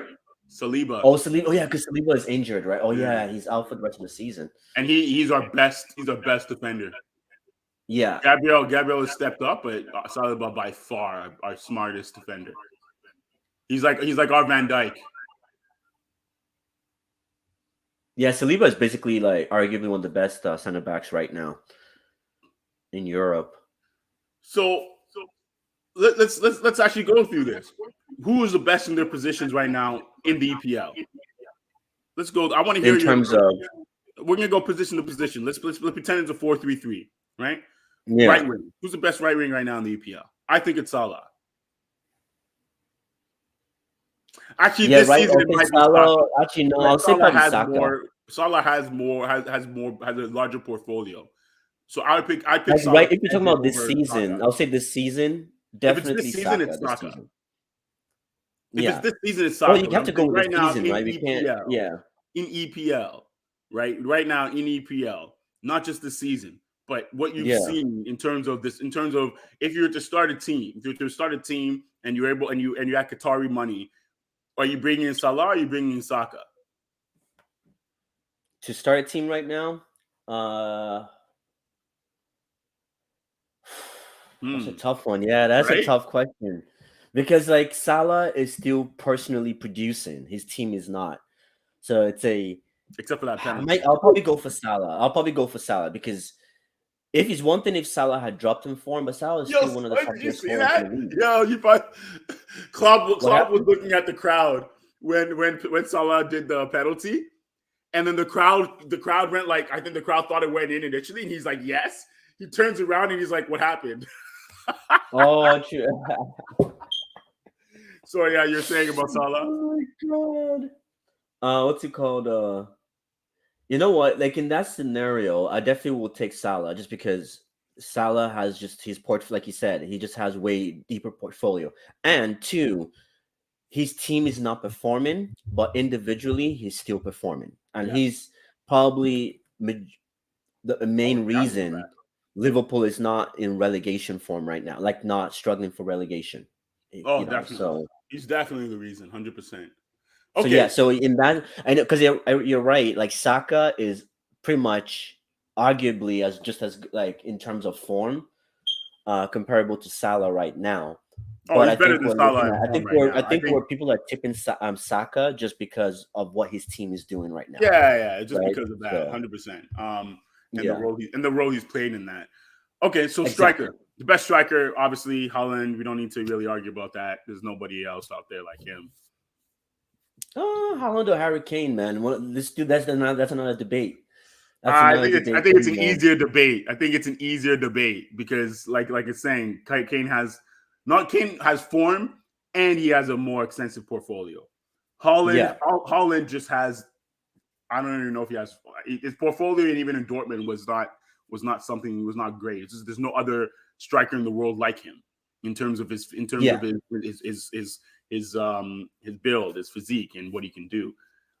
So for me, And based on what you're saying, I still say Holland over Kane. But I obviously, yeah, but obviously now I would say because once again, Kane is getting older, yeah, and like, and the game has changed, right? Where for the future, like Haaland will be that player because it's all yeah. about pace, power, So and things Holland like and that. Kane. Okay. And then the left wing. Who's the best left wing right now? I think that's a very tough call in Right the now, EPL. left winger. Oh well, because what's his name left, right? Ooh, Mane? Nani left, so you Yeah. got to give it to. Right now, is there anyone that has consistently been killing it on the left? I would say the is it the Mitoma? Korean kid Mitoma? Yeah, Mitoma? I thought when he's you got said to be Korean, I like was like, this son? season. Yeah, Mitoma. Yeah, he's Mitoma at Brighton? Korean, right? No, he's Yeah, he's Japanese. Korean, right? Is it Japanese. Japanese or Korean? He's Japanese. I was gonna say yeah, he's Japanese. I was gonna say that's a Japanese name. That's not a Yeah. Korean name. Yeah, he's I'll say yeah, the Japanese kid for sure. Like this season, I don't think Really? there's You any think other. him over Martinelli? That guy's just. Are you seeing the goals this guy's scoring, man, No, and the I'm just stuff that asking the he's doing? question. You Yeah, think you think I'll him take over him over. Grealish? Yeah, I'll take him over Martinelli. Yeah, You I'll think take him over you take him Martinelli. over Grealish? Yeah, right Interesting. now, yeah, I'll take him over Grealish. You take him over Rashford? Well, is Rashford considered a right winger this season He's or definitely more of forward? he's a left winger. He's not a I'll he's, definitely take Mitoma over Rashford. okay, Like just skill, okay, like this guy on the ball, man. This guy is. okay. All right. I don't know, man. I Honestly, think this is this a tough guy's one made for from a me. different cloth. I think this guy, like the stuff that he's doing, man, it's just like is what you expect. Like think Oh, about Rashford, like really quick. Think about Rashford. Think about how many chances and opportunities that he has to. The good thing with Mitoma is he's decision making.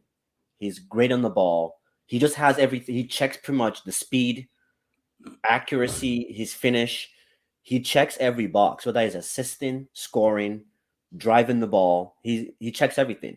Rashford is basically just good at taking shots from out of the box and try to dribble five guys. And then maybe he might do that 10 times in the game and he yeah. pulls it off once and scores. That's the difference. You know what? Even the game against the game yesterday, Mitoma, the one that they called was a handball. That was BS. The one that Yeah. was a penalty and they didn't call a penalty. I don't know what these VAR refs are doing. I don't understand. I don't understand how that was not a penalty. The handball situation, it's like, you know what? Fine. You know, you could argue it could go either way. Because It's like for me, Brighton. I didn't watch the game, but it was oh yeah, Mitoma had a beautiful. He brought the ball down, it looked like it hit his chest and his sleeve, and they called it a handball. He scored, beautiful. And then he had another one where he was in the box. Dude fully steps on his toe, and they Yeah. didn't call the penalty. Crazy. VAR didn't even call the penalty. So Yep. I agree. Matoma for me he's on form. He's on sung right now. I just Well, he's just I don't complete, know. man. Like I don't. He's complete. Like right. At least But this this is his season. first season. This is his breakout season. But I do. There's is one thing, and that's what I'm saying. It's like it's the eye test that I look at, right? And this is what I'm saying. The stats can be deceiving, but for me, the eye test because somebody could be hot, somebody could be scoring. That's why with Holland, right? That's why like we talk about it, like Holland. Yes, he's top goal scorer. He's going to break so many records, but from an eye test standpoint, he's still deficient in certain areas. And I'm like, okay, yes, it's his breakout season, the team he's playing for, all these things put into factor. But I think Mitoma, if you just strip him, like just solely, take away his team, take away everything, just his skill set and what he does in the game, that's why I rate him higher than the Rashford. I rate him higher than those guys. Even Rashford's breakout season when he was scoring goals and whatever, he just did not give you like the rest of his game was lacking. Do you know what I mean? I just feel this guy's game is complete. Yeah. Okay. Let's leave that one because I'm not going to argue with Matoma right now. To me, the only argument, like I said, I had was that this is breakout season. But Martinelli, this is also sort of his breakout season. I Yeah. think he might score here, which if he does would sort of shut up our Well, points. he scored the first goal though. Yeah, he did, but like you said, it was a defensive error. Well, you still score. No, I know. I'm I'm not just taking goals away from teasing you. people that you know what I mean. Like you got to be there to take advantage of the defensive errors, right? So for me, the midfield is quite simple. It's KDB, of course. It's Odegaard and it's Partey. Now, I would be okay if somebody chose Casemiro, but for me, Partey has been doing it for Arsenal for a few years. Casemiro, this is first year in the EPL, and those red cards for me, it's happened way too many times. But again, I think it's because of his team, not because of his team and what he has to do because his team is so garbage. But that's my three. KDB, I would go. You could put Partey and Casemiro, and then just throw Odegaard in there, and Odegaard would never do any defense. But for me, it would be those three. What's your three in the midfield? You're not taking KDB at all? No. That's a KDB, Odegaard, and Partey. Oh, like all four. Okay. Yeah. Sorry. Like without Casemiro. Those three, yeah. I left Casemiro out. I might be a little bit bitter as a Real Madrid fan that he left, but it is what it is. Yeah, I'll take Casemiro over Partey just because of injuries. Let's say we could take away the red cards and all that. Then you can't take away the red cards and keep the injuries, man. Come on, Yeah, Partey, you manage his minutes. Look at you manage minutes this season. He's done so well. Yeah, he has though. He has. Yeah. I don't know. I'll be biased on that one. I'll go for Casemiro. I'll be biased. Fair. That's why I said I would. Sometimes, like you said, it's like when it's at par, you got to pick your. Player, right? Are you doing Odegaard and KDB then as your other two? Yeah, Odegaard. I'll definitely take Odegaard for sure. I can't neglect KDB as much as I'm not a big fan of KDB. That would be. I know You can't not. Yeah, it's one of those where you have to. You got to put him on the team. It's not that I'm not a big fan. I just think like outside of this system, he could get exposed quite easily. He could. He does get exposed for Belgium. He gets exposed elsewhere. So, okay. And he also gets exposed in the quarterfinals. Once the City hits the quarterfinals of the Champions League, he starts getting exposed. Yeah. Every season, man. He's never the main guy that they look up to. There's really no other midfield player in EPL other than those four who are really. I would say Bruno G from Newcastle, man. This guy has Ramirez, yeah, also, that's true. That's true. Like Mount you would take him. I would take him maybe over. I wouldn't take him over KDB or Odegaard. Yeah.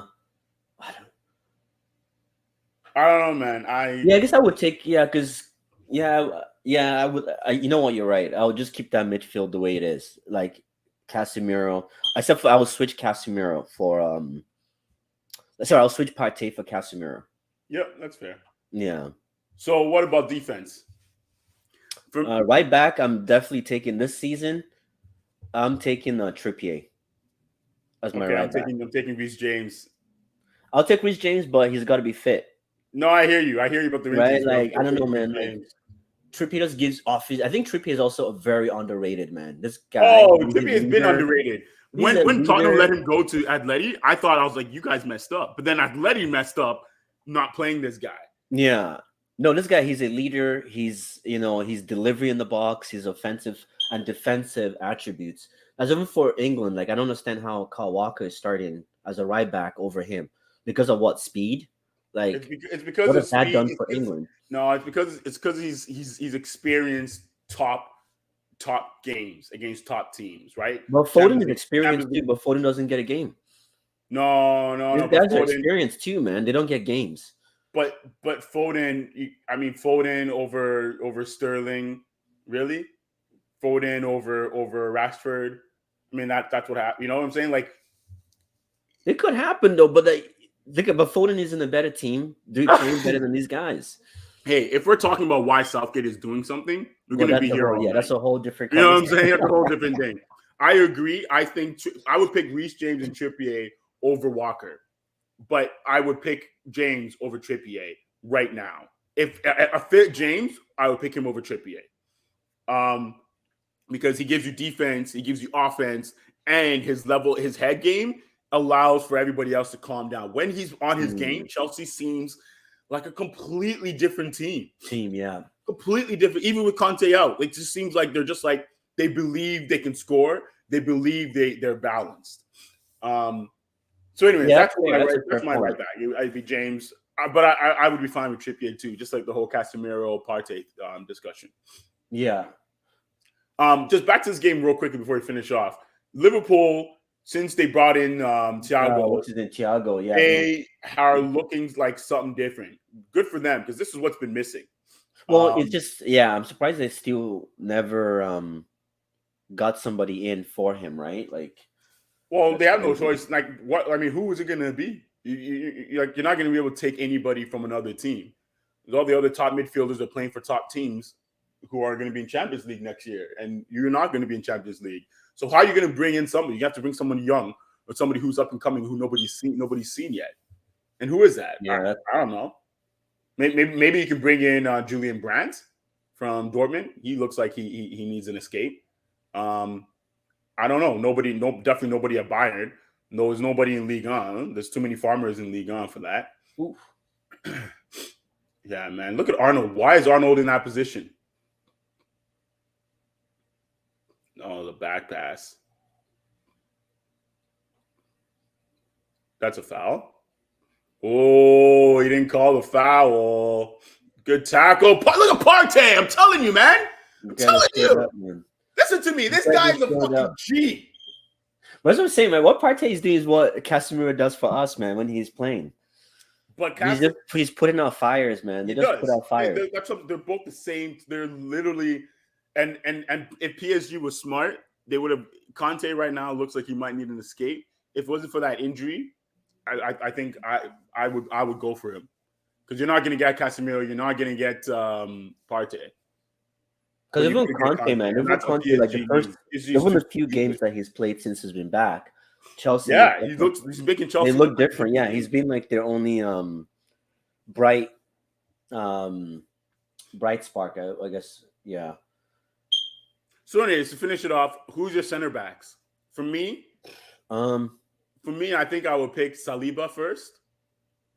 Saliba and Martinez, I think, for me.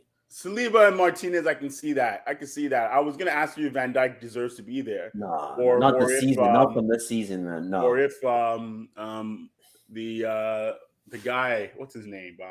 Nathan Ake is doing a phenomenal job at left back. Nathan Ake is also good, but I don't know. I wouldn't say because the thing with City players, man, I love Nathan Ake. Like I like him he was actually from Bournemouth. I was actually happy when City went to pick him up because he was really good for Bournemouth, and I was like, this guy could be he could definitely be a Premier League defender for sure. I definitely like Nathan Ake. He's one of those guys that would end up being like I think the ceiling for him is very high, but right now he still has he just needs time and experience, right? And I think he Look at will get this. that at Look at City. this exposure. Ooh, Arnold, man. Arnold, that man. was close, Oh, man. what? Oh, That was close. Arnold, I'm telling you, what a that's what they missed from Thiago. That press resistance break.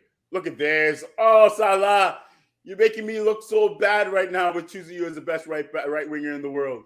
Well, in at least in EPL. Saka Soto. Look at this beautiful goal I saw. Oh. Anyways, so left back for me, it's got to be Zinchenko, right? Like For left backs, who can I think of right now? some Liverpool fans will say Robertson, but he's been a shadow of himself this game. No, I'll definitely say Zinchenko. Yeah, the only thing with Zinchenko is he needs to like realize that he's not a midfielder. That's the only thing that But I kind of think that's the pisses me coach, off. right, that does that. But other than that, but I think it's not just Zinchenko doing it. He's just the best at doing it. So I think that's why it's more obvious that he does it. He's just the best at it. But like you've seen a lot of wingers doing that, right? Where they're tucking in. So, but yeah, you're right. I think In terms of left Zinchenko, I back, can't. Chilwell is not consistent, so I wouldn't put him up Chilwell is not there. consistent. I agree with you on that. Yeah, there's And really no half of other. it's not his fault. Half of it's not his fault. Injuries and selection. There's really no left back. I mean, I would even put Shaw in the top 5 just because of how tough it is. I mean, Yeah, like Shaw is. The thing with Shaw is that it's like he needs pressure with his role to be like I hate players performing like at the that. top level. I hate players like that. If they feel their position is not in contention, they relax. They don't play That's their what best happens, game. man. And I hate that. Every time we think Shaw is out the door because of bad performances, How's that not a foul? then he just like. Why didn't he give a foul on Van Dijk there? This is easy. These EPL refs, man, I don't understand them.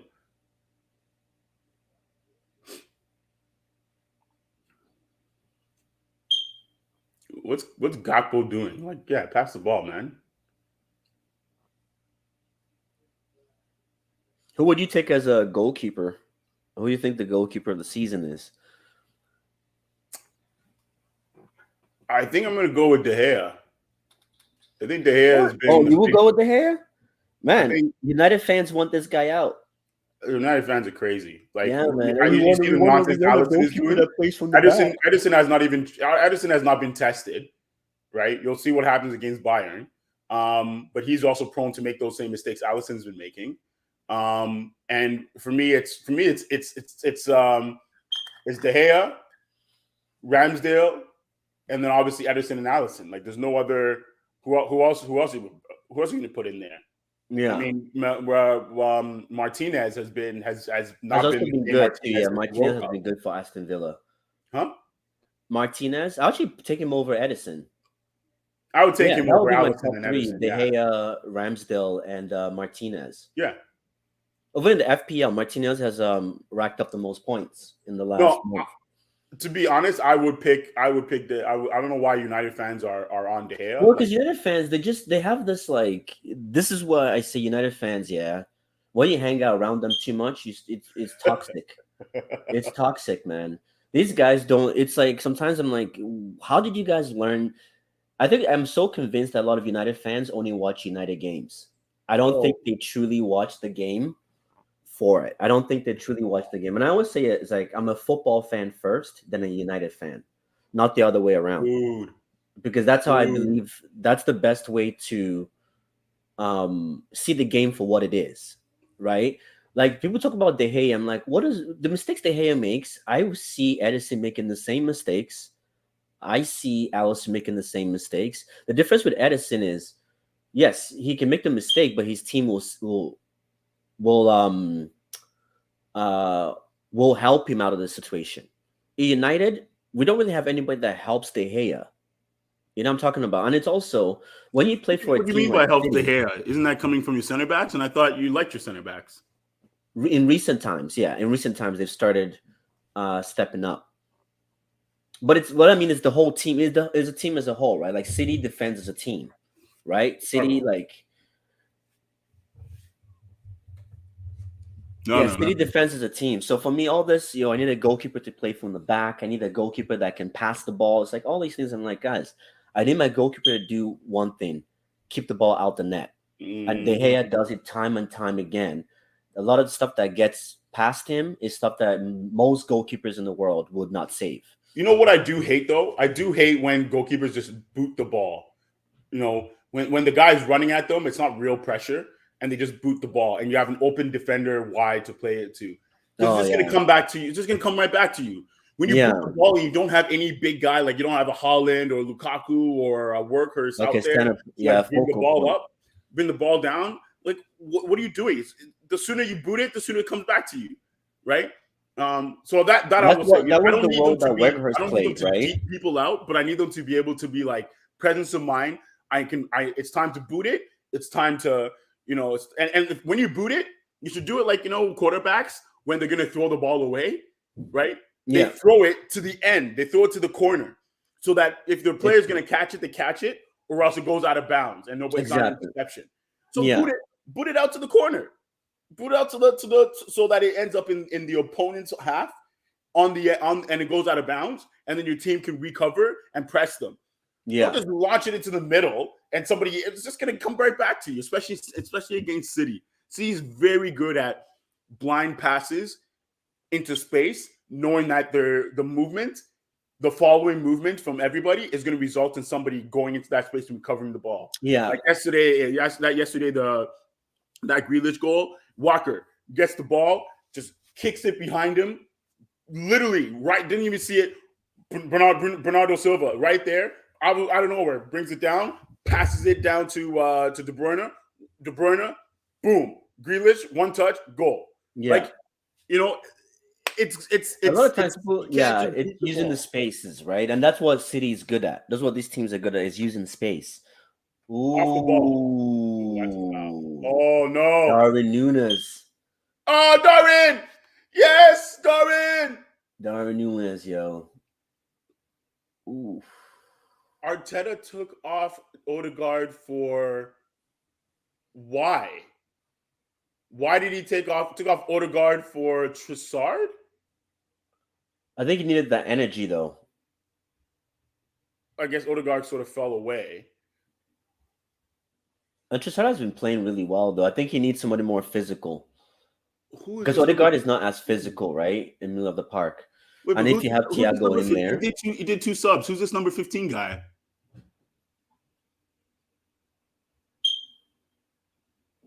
What did he bring in?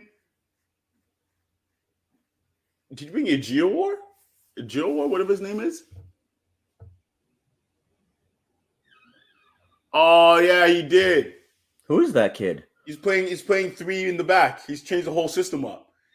Oh, he's He's trying to like a clog the young midfield. up and coming center back.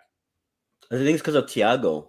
I think because he realized Thiago started controlling the midfield. Yeah, but he has five midfield players. I don't know. Yo, Holding, what the I think because okay. right now Arsenal is trying to protect the lead, right? Because remember, you're away from home, No. right? I know they Liverpool need to has protect the lead, momentum. but it's interesting that he's doing three in the back then. He must be doing five back then. Oh yeah, Yeah, because yeah, yeah. Zinchenko has probably dropped to the middle as Who? well. Zinchenko. Is Zinchenko still Yeah, playing? Zinchenko dropped in midfield Yeah, with he's dropped in the middle. Partey Yeah. and Shaka. Yeah, he has. Okay. This is very interesting. This is very interesting.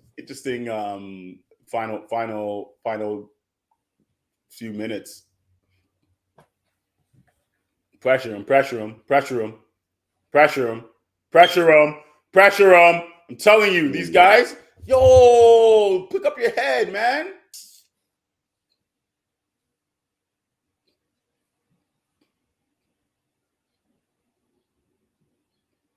Oh yeah, I just forgot to mention. For those of you that tuned in, really appreciate it. We've got up to 9 likes right now, mostly from Facebook.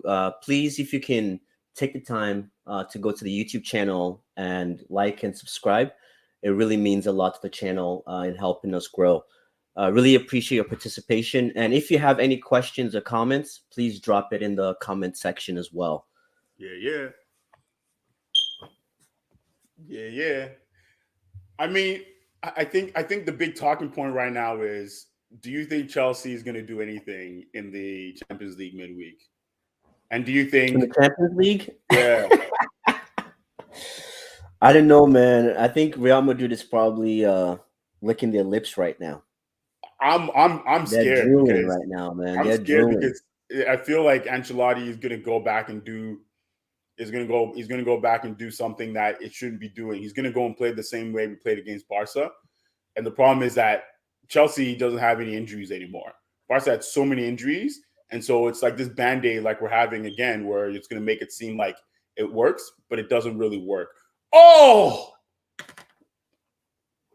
but Frank Lampard's coaching. Frank Lampard's does not have. I'm not scared about him as tactically. I'm more worried about us being our own downfall because the first leg is in the Bernabeu, so we can't rely on a remontada in the Bernabeu again. Easy, head up, put your head up, pick up your head. What is this guy doing? Yo, Martinelli, my biggest issue, head drip down. Like look at him, look at him. Okay. Finally, that's what we needed Ooh. from you. That's what we needed from you. All this head down Uh. dribbling. Go. Oh. Oh. Down. Oh. Opportunity missed. Oh. Who's there? Nobody. Allison is the one who's What there. was Saka doing there, man? He could have. I thought Saka could have just taken the what's his name 101. Shot it. You should have just shot it. Look at White. That's a foul. Should give him a yellow card for that. This bum.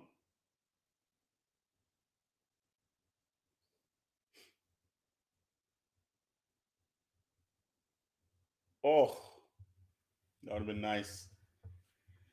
Yeah, I think everybody thinks right now it's Real Madrid's to lose, and then the Bayern City game is the one that's the most salivating.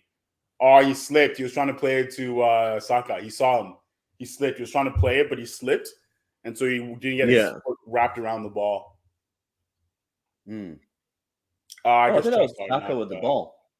Sorry? Was that Saka? It was Saka that was running with the ball, though. Yeah. But he was trying to get it to Trossard, who was coming in the late run in the midfield, in the middle of the center box. Oh, if you only saw, dude, you had to give him go with Partey. Man, this is risky for Arsenal right now, man.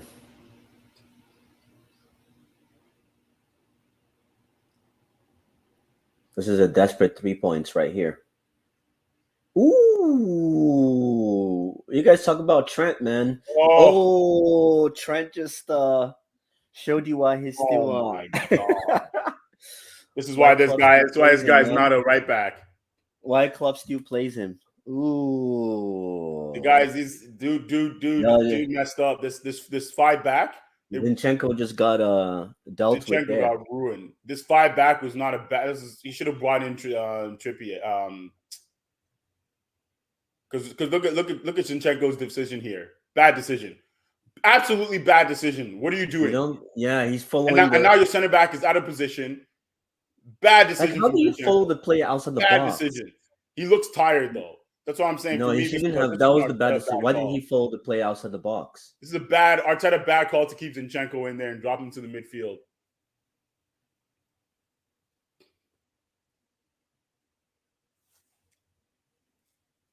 Well, Trent just redeemed himself, man, this weekend. He definitely did not.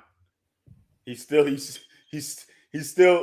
all he's done is shown that he deserves to be on the field and not as a right back, though. Yeah. What happened is that Firmino redeemed himself. Why is Firmino not starting?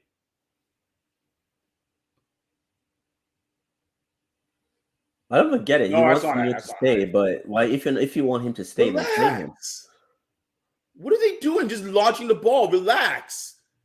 No. Yes. Thank you. Oh my gosh. Play it wide, you idiots.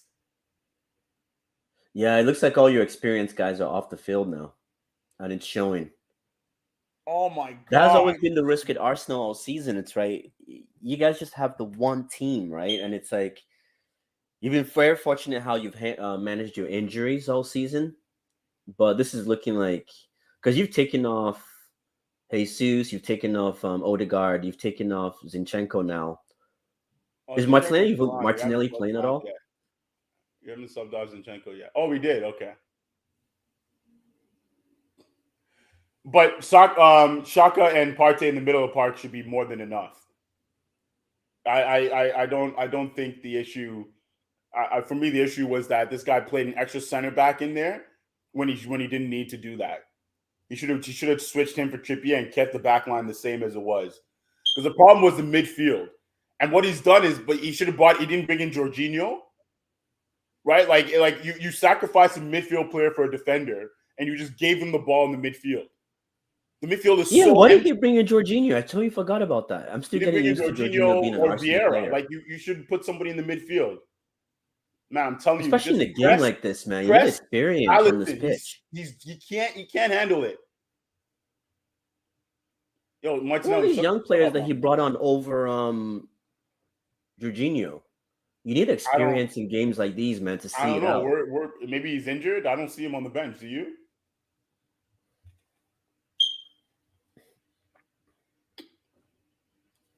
Yeah, this is right now a Klopp out tactic Arteta.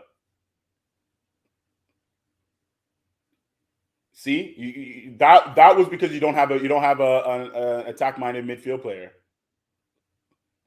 Holding, like, what are you looking at the keeper for? Good play there. Taking too long on the ball. Too long on the ball, man. Pass the ball. Some people, man. Some of these players, like, I don't Pass the understand what goes ball. through It's their not heads. that serious. You know, wide. Play it wide. Thank you. Use your heads. Thank you. Let them come out to you. Martinelli, move.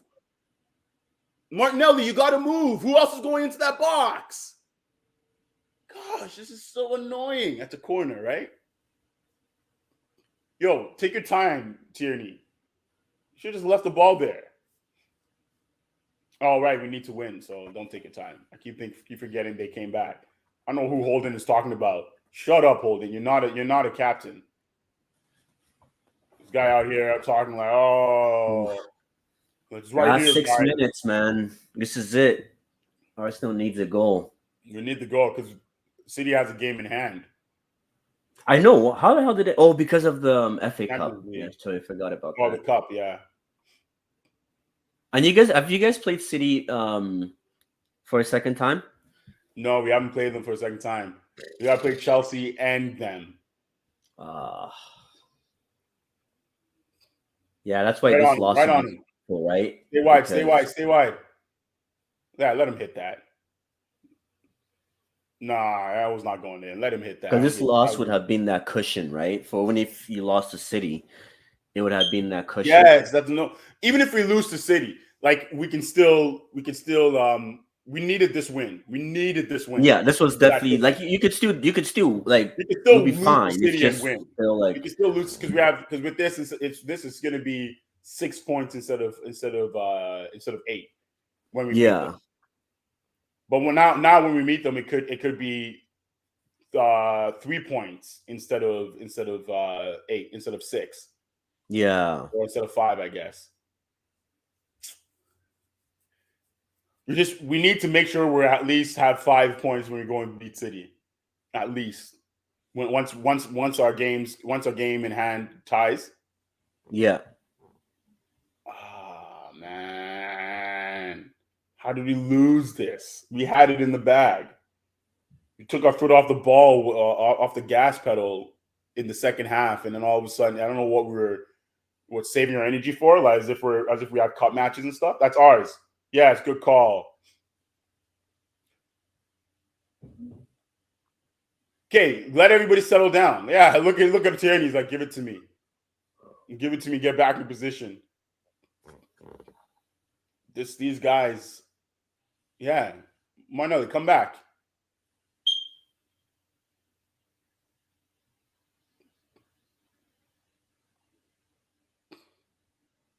He's not going to shoot it. Ooh. Oof. Salas. He was not being pulled. Relax.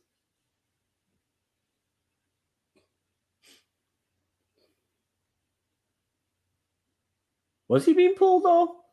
Ooh, his arm might have been getting. Oh, he was getting pulled. I've seen worse. I've Hey, seen worse, VAR. man. No, because he let him go. He let him go Okay. to get the ball. Because look at it. Okay. If he didn't pull him back, he probably would have overran the ball. He pulled him back and he still got there and it hit his shin. So did he really stop him? Yeah, it's a tough one. I'm just saying VAR sometimes could be funny, man, in these moments. They could decide to, let's go review that call before he gets into the box, guys. Just like on FIFA, man. Every time Salah gets the ball, you just know it's good. Your defenders can't stop him. It's just like nuts. I thought that was going in, man. Yeah. Now all of a sudden, Liverpool is looking like Liverpool of last season. But Salah, like I said at the beginning of the watch along, Salah is a big game player, man. He's the guy in big games. You know he's gonna score. Like there's something. Unless it's the Champions League final. Yeah, that's different. Yeah. Oh my goodness. Yeah, we're not gonna win this one. We just need to hold this. Yeah. Oh, somebody step up, man! Holy smokes! Holy cow! Oh my gosh! Why Ramsdale, they're just watching the ball go in? Listen, Ramsdale is definitely that's not a penalty. You guys, break counter. Nicely done. Middle. Counter. Middle. Oh right there. God. That's why Odegaard would have been more useful. Oh my God! I'm telling you, Martinelli sucks. Martinelli's the worst. I'm telling you, man. I thought you just said. I thought you said he was better than Mitoma. No, I didn't say he was better. I was asking a question. How could your pass Mitoma would so have been bad? a better pass than that, man. That's what I'm talking about. Why is your pass so bad? That's what I'm talking about, man. Mitoma would have made a more precise pass. Holy cow, man. That would have been that was your game. That was the game winner right there. Oh my gosh, you should have subbed off Martinelli. That's what you should have done. You should have put in Trissards and Martinelli. Is Nketiah? Why is Gabriel Jesus not playing this full game? You play once a week. Why is Gabriel Jesus not playing the full game? Man, I hope Arteta didn't inherit the Pep Guardiola overthinking it when it comes to big matches. Because this is the second time in a big match he's overthought it. You got everything figured out. You play your same system, your same starting lineup, and then when you need to make the changes, your changes have just been bad. Another center back, and you lose the midfield. Man. You keep Martinelli in there, and Martinelli's job should strictly just be look up. Stop dribbling with your head down. Look up, because now you're a midfield player. You're not a winger. We could have won this game multiple times. We could have won it at the end. We could have won it in the beginning of the second half. We should have won this game. Arteta, hope you have not inherited the Pep Guardiola overthinking things in big matches, man. Bad tactical second half. Bad. Yeah, that second half was just like you said. It was the coaches. That was definitely the coaches that won that game for sure. Like Klopp won that game because the changes that he made impacted the game. Thiago coming in, strike control in the midfield. Nunes coming on, Firmino coming on. It was no longer Salah was no longer the focal point anymore. Even though he was still there, but a lot of times when you just have Salah playing, he's the guy that everybody's trying to stop, right? So yeah, this was definitely bad I think he made the subs too early. Taking Jesus out, Odegaard out. He the problem was that he changed everything all at once. Right, rather than like Jesus and Odegaard, your two attacking prowesses, you remove them at the same time. He should have taken Odegaard out, I get, because Odegaard sort of became a ghost when Thiago came on. Yeah. He should have been like, "Hey, I need to regain back control of the midfield. Maybe I'm going to play Vieira or Jorginho. And if you're not going to do that, you keep Jesus on, right? So Was then he at least worried you have about an the outlet." Jesus injury, like just not getting him injured again? No, he's Was been that back what he for was four worried weeks about? now, man. He's been back for what, 3 weeks? He's been back for 3 weeks. Why can't he play at least one full game? All he's doing in that game, like, I don't know. I don't think Jesus's injury meant that you would. He did that same thing in the Europa League where he subbed Jesus off, and I was just like, I mean, I'm sure Jesus is fine enough to play 90 minutes by now, right? And if he wasn't fine back then, at least now, when is Jesus going to play 90 minutes? When? You have 5 games left. When is Jesus going to play 90 minutes? Next year? Like, Yeah. like you can't be. You just needed Jesus on for 5 more minutes. 5 more minutes. I guarantee you, we would have counterattacked them and scored because there was space. The problem is Martinelli was a person who we had to rely on to keep his head up and pass the ball, and he's not someone who does that. As you saw, remember that? How many times did he lose the ball in the midfield in our final third because he's trying to dribble through everybody rather than making the outlet pass to the wing? That's crazy, man. That is crazy. Yeah, these are the fine margins, man, that we talk about, in terms of coaches and experiences. Arteta has done a great job, but this was definitely he definitely got the decisions wrong today. And Decisions were Martinelli, it's not that wrong. I'm saying Martinelli isn't good. I'm just saying that Martinelli at certain No, I was just kidding about that comment, uh, about that question. I'm not saying Martinelli isn't good. I'm just saying that there are times when you need him to play with his head. When he puts up his head, like that cross to Jesus, he picked his head up. When he picks up his head, because he drops so many players to him, like Vinicius, when he picked Vinicius Jr., the reason why he's prolific right now, watch him. This guy dribbles with his head up. He is a phenomenal dribbler. The way to be able to dribble with your head up at pace is such a difficult thing to do, and to do it at such a young age is something phenomenal. Martinelli figures that out because every time he picks up his head, there's always a space, there's always a player open, and he does the right thing. But when he has his head down, he can't see clearly, and because he draws so many players to him, before you know it, he has 6 legs trying to get head at the ball, and he only has 2 feet. And that's what happened here. He lost the ball too many times because dude made a tactical error in terms of losing the midfield battle.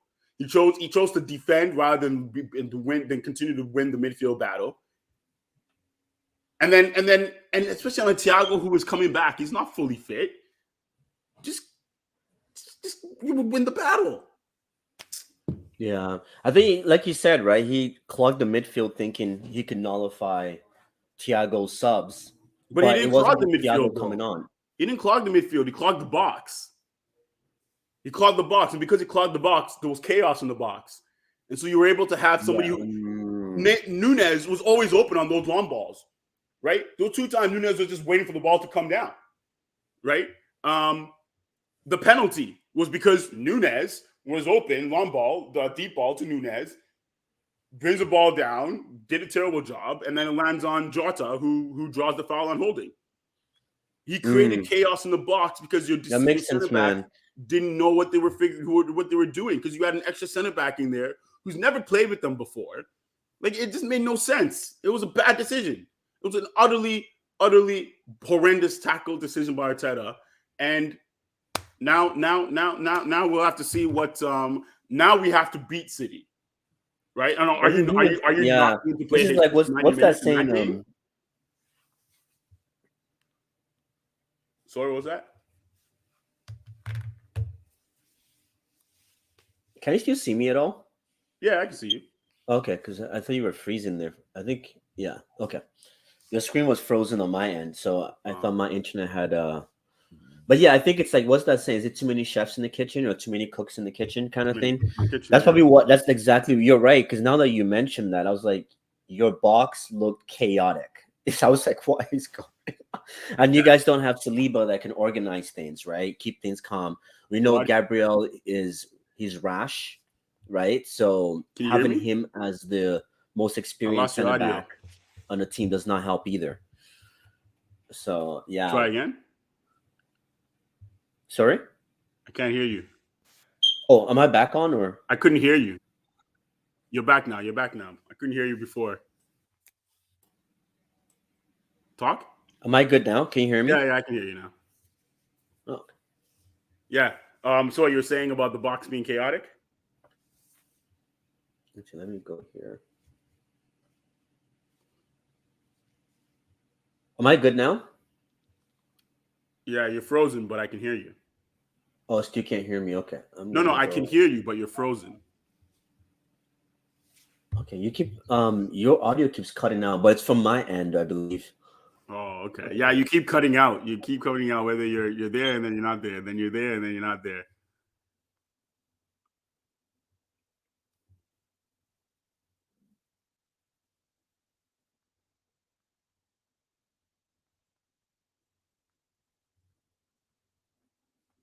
Okay, I'm back on now. There we go.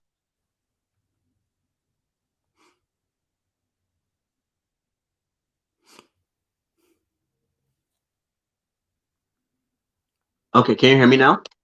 Yep, you're good. Yeah. Yep, What's going on here? I can I don't hear think I you. can hear you. You can't hear me? Check your volume. I can hear you. You can hear me. I can sort of hear you, but I don't know why it's so quiet. Oh, I don't know. Let me. How's that better? Mic settings. Check your audio. In terms of because if you can't hear me, because I have my mic, so Because I'm on my phone right now, so that's clear, why right? it's so weird why they're not that loud. Is it coming out of your phone? Maybe. Actually, let me. Oh,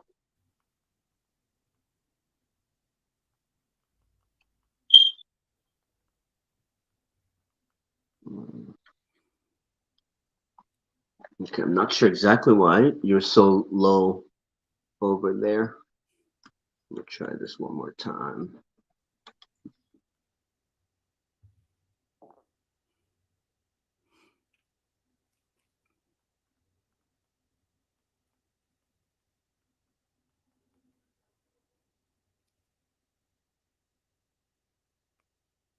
Okay.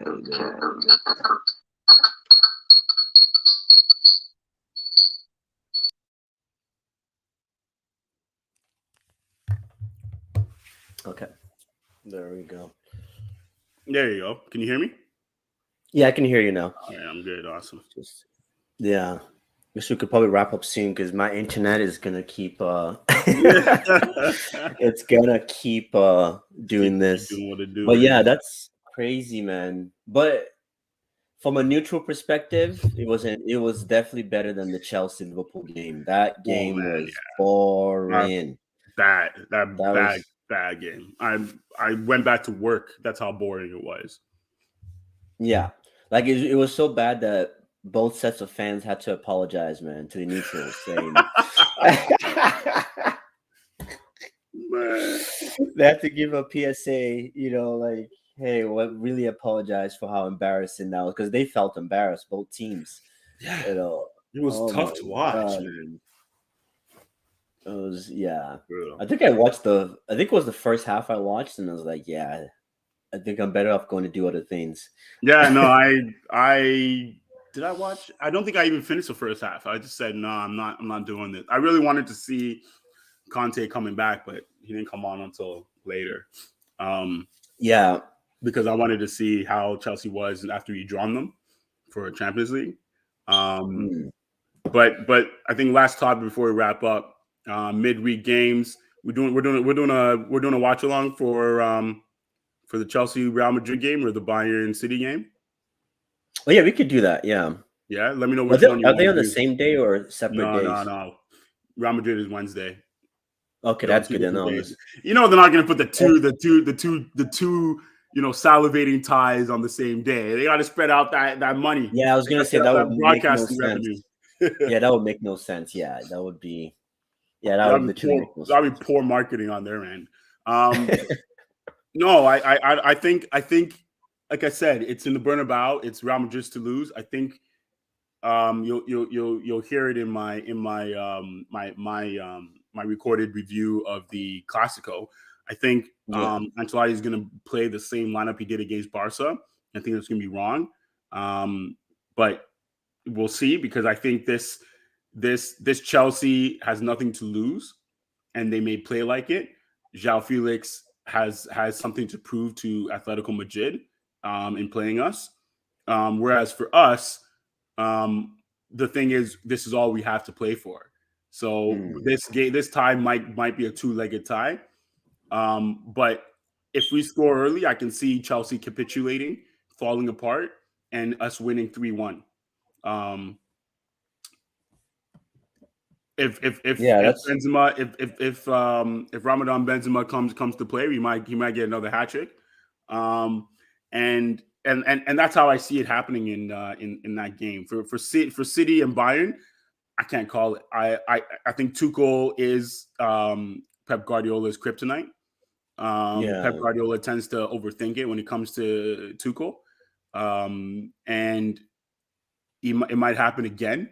We'll see. We'll see what he does in terms of his attack. He doesn't seem to really believe in Mahrez, but he knows he doesn't have another right winger. Now after he sold Sterling, so we'll see. I think Bayern. Um, I think they just lost in the DFB Pokal, or DFB Pokal, the Yeah, cup. they are an upset. Yeah, Yeah, to I forgot what the team was. 1-0. I mean, but they had chances. They just won't put them Freiburg or away. something like that. Yeah, the Yeah. So team. we'll see, right? City's in form. Bayern was in form, but they may have hiccups with this new coach in the business end of the season. Um, I think City still has the league to fight for. Bayern still has kind of doesn't after they beat Dortmund in the German Classic. I think they're 7 points clear, but they still gotta play. We'll see. We'll see. Yeah, I I think. think City has more things to play for, and I think that might create some some mess ups from them. But hey, I think that for sure is a two-legged tie. Oh yeah, for sure. I think kind of like Real Madrid. I believe Munich is probably gonna um prioritize the Champions League over. 100%. Well, which is gonna be interesting because I I think think that's why they City as fired well. Nagelsmann. They're all gonna prioritize the Champions League because that's the one trophy that they all need, right? Because Real Not Madrid has City. lost La I Liga. don't think City will prioritize the Champions League over the EPL. I think for them the EPL is just as valuable. I Oh think yeah, containing it's probably just as valuable. I think from from a I fan's think point of City. view, If you ask City fans, they'll probably win. They'll rather win the Champions League this year than the league. From a City fan perspective, because they want to be in part of that conversation, right? They don't want to after all the success and Pep leaves and they never won a Champions League. I yeah. think that would be a tough pill to swallow. They want to at But I can least also win see, one but I to can have also that see bragging City rights fans. and I can also see City fans saying, you know what, we have Holland for at least another 2 years. If we don't win the Champions League this year, we still have next year. Um, yeah. and and the way they drop points in the league this year, and uncharacteristically, I think they think that next year it's kind of theirs to lose again. But I don't know. We'll see. I think bragging rights and winning EPL is as valuable to City. Um, I think I think for City, 100% Champions League is as valuable. But Pep Guardiola, he feels like the league for him. He always prioritizes a league because winning a league, that's over a full season. That's harder to do to win a couple of finals in a cup match in the cup tournament. So let's see. I can see the players prioritizing Champions League, but let's see what happens, man. Looks like your internet has finally said go do something else.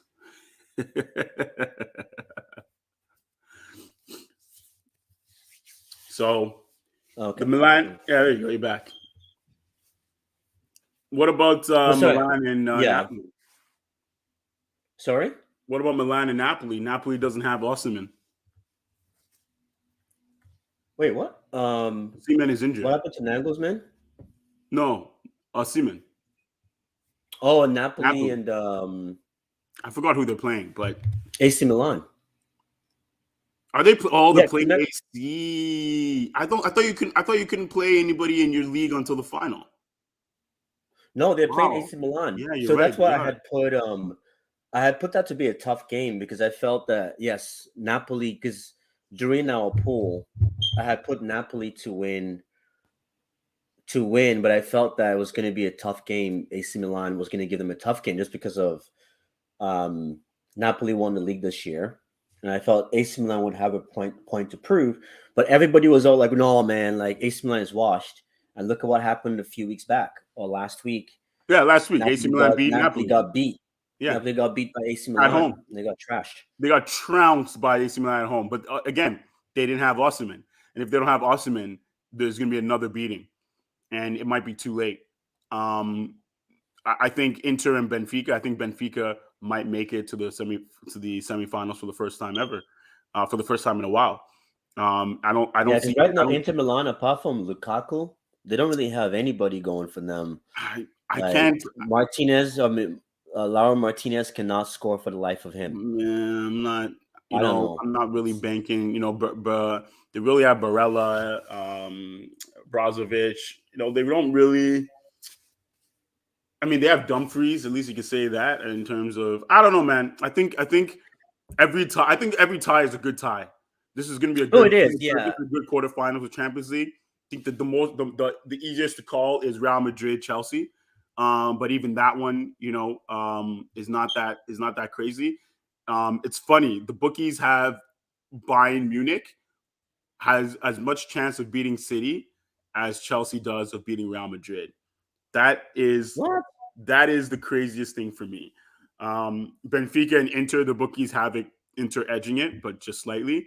And then AC Milan and Napoli are right there. Napoli edging it just by barely I just feel like 4 base points. Benfica is going to edge it over Milan because, like Inter, Yeah. because the Portuguese teams just have that work rate. They're like workhorses. They are. And Inter Milan, from what I've seen them, they just don't have the intensity that they're going to need to get past Benfica. No, I don't. Honestly, I haven't seen it from Inter this season. I've been watching a few of the Serie A games because of Fubo TV, so I've been trying to max my your subscription. I hear you, man. So I watch the big games of the Italian league, right? Like the bigger games. But what I've seen from them, they just don't. They lack the intensity. They do. I think. I agree, man. I agree. So we'll see. We'll see. I think it's gonna be some good matches. Yeah, if we can do a watch along for one or both of those, we should do it. I'm definitely watching the Chelsea Real Madrid game on Wednesday. I have that booked off, and I think it's going to be interesting to see what happens over the next 2 legs.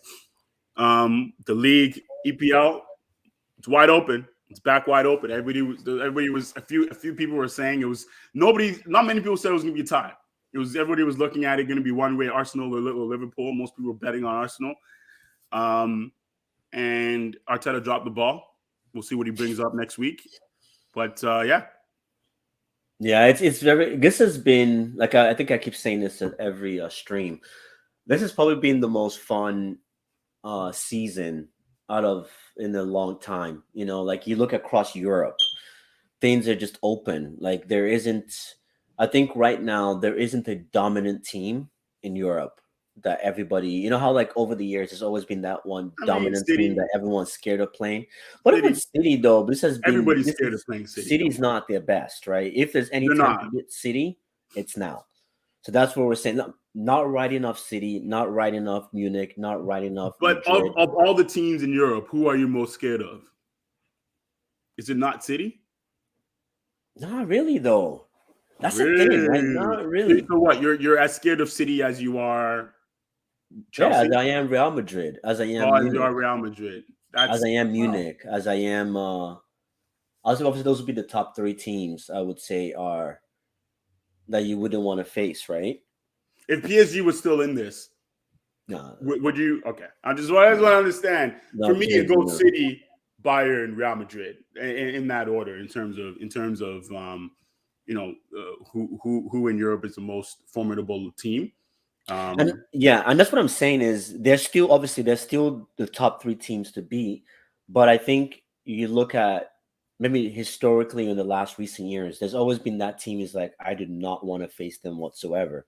But I think it's at the point where things are leveling out in the sport, right? But because I think we're in a transitional period where yeah, yeah. a lot of big dogs, a lot of big teams have players that are at the latter stage of their career, right? And Mm, the smaller teams still have a lot of the talent of the future. They're still young, mm. developing, but there's now that transition where these talents are now going to be transferring to the biggest clubs. So I think we're going through that transition, and that's why you're seeing.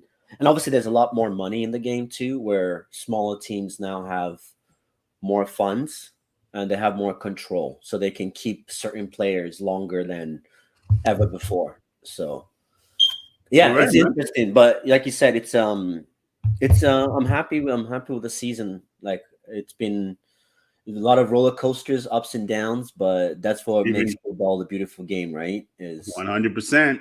It's a yeah. beautiful game. The So love of the beautiful game. yeah.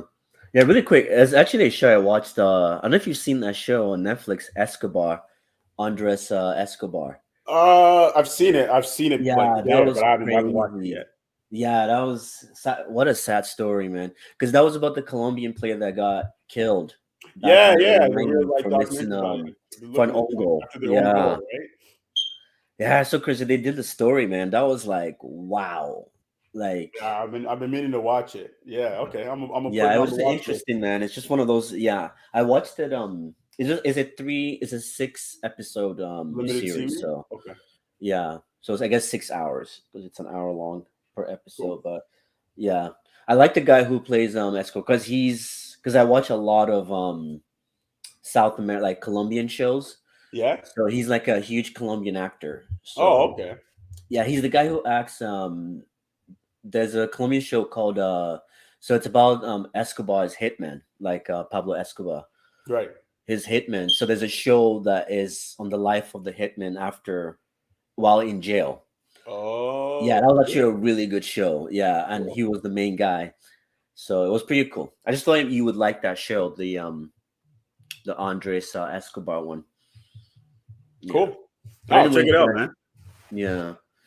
Anyways, guys, definitely been fun. Another game, another weekend of amazing games. This is the last game of the day, right? Yep. Okay, Well, so the yeah. last one that matters. Okay. So I guess we'll be back, guys. Really appreciate those of you that tuned in, that liked and subscribed. Really appreciate it. We will be back for either Tuesday, Wednesday. Not exactly sure what Champions League game we'll be playing, but most likely it's going to be um, the Real Madrid Chelsea game. That's Yeah, for yeah. sure. And then go from there. Anyways, guys, been fun. Take Have a care. good, happy Easter, everyone.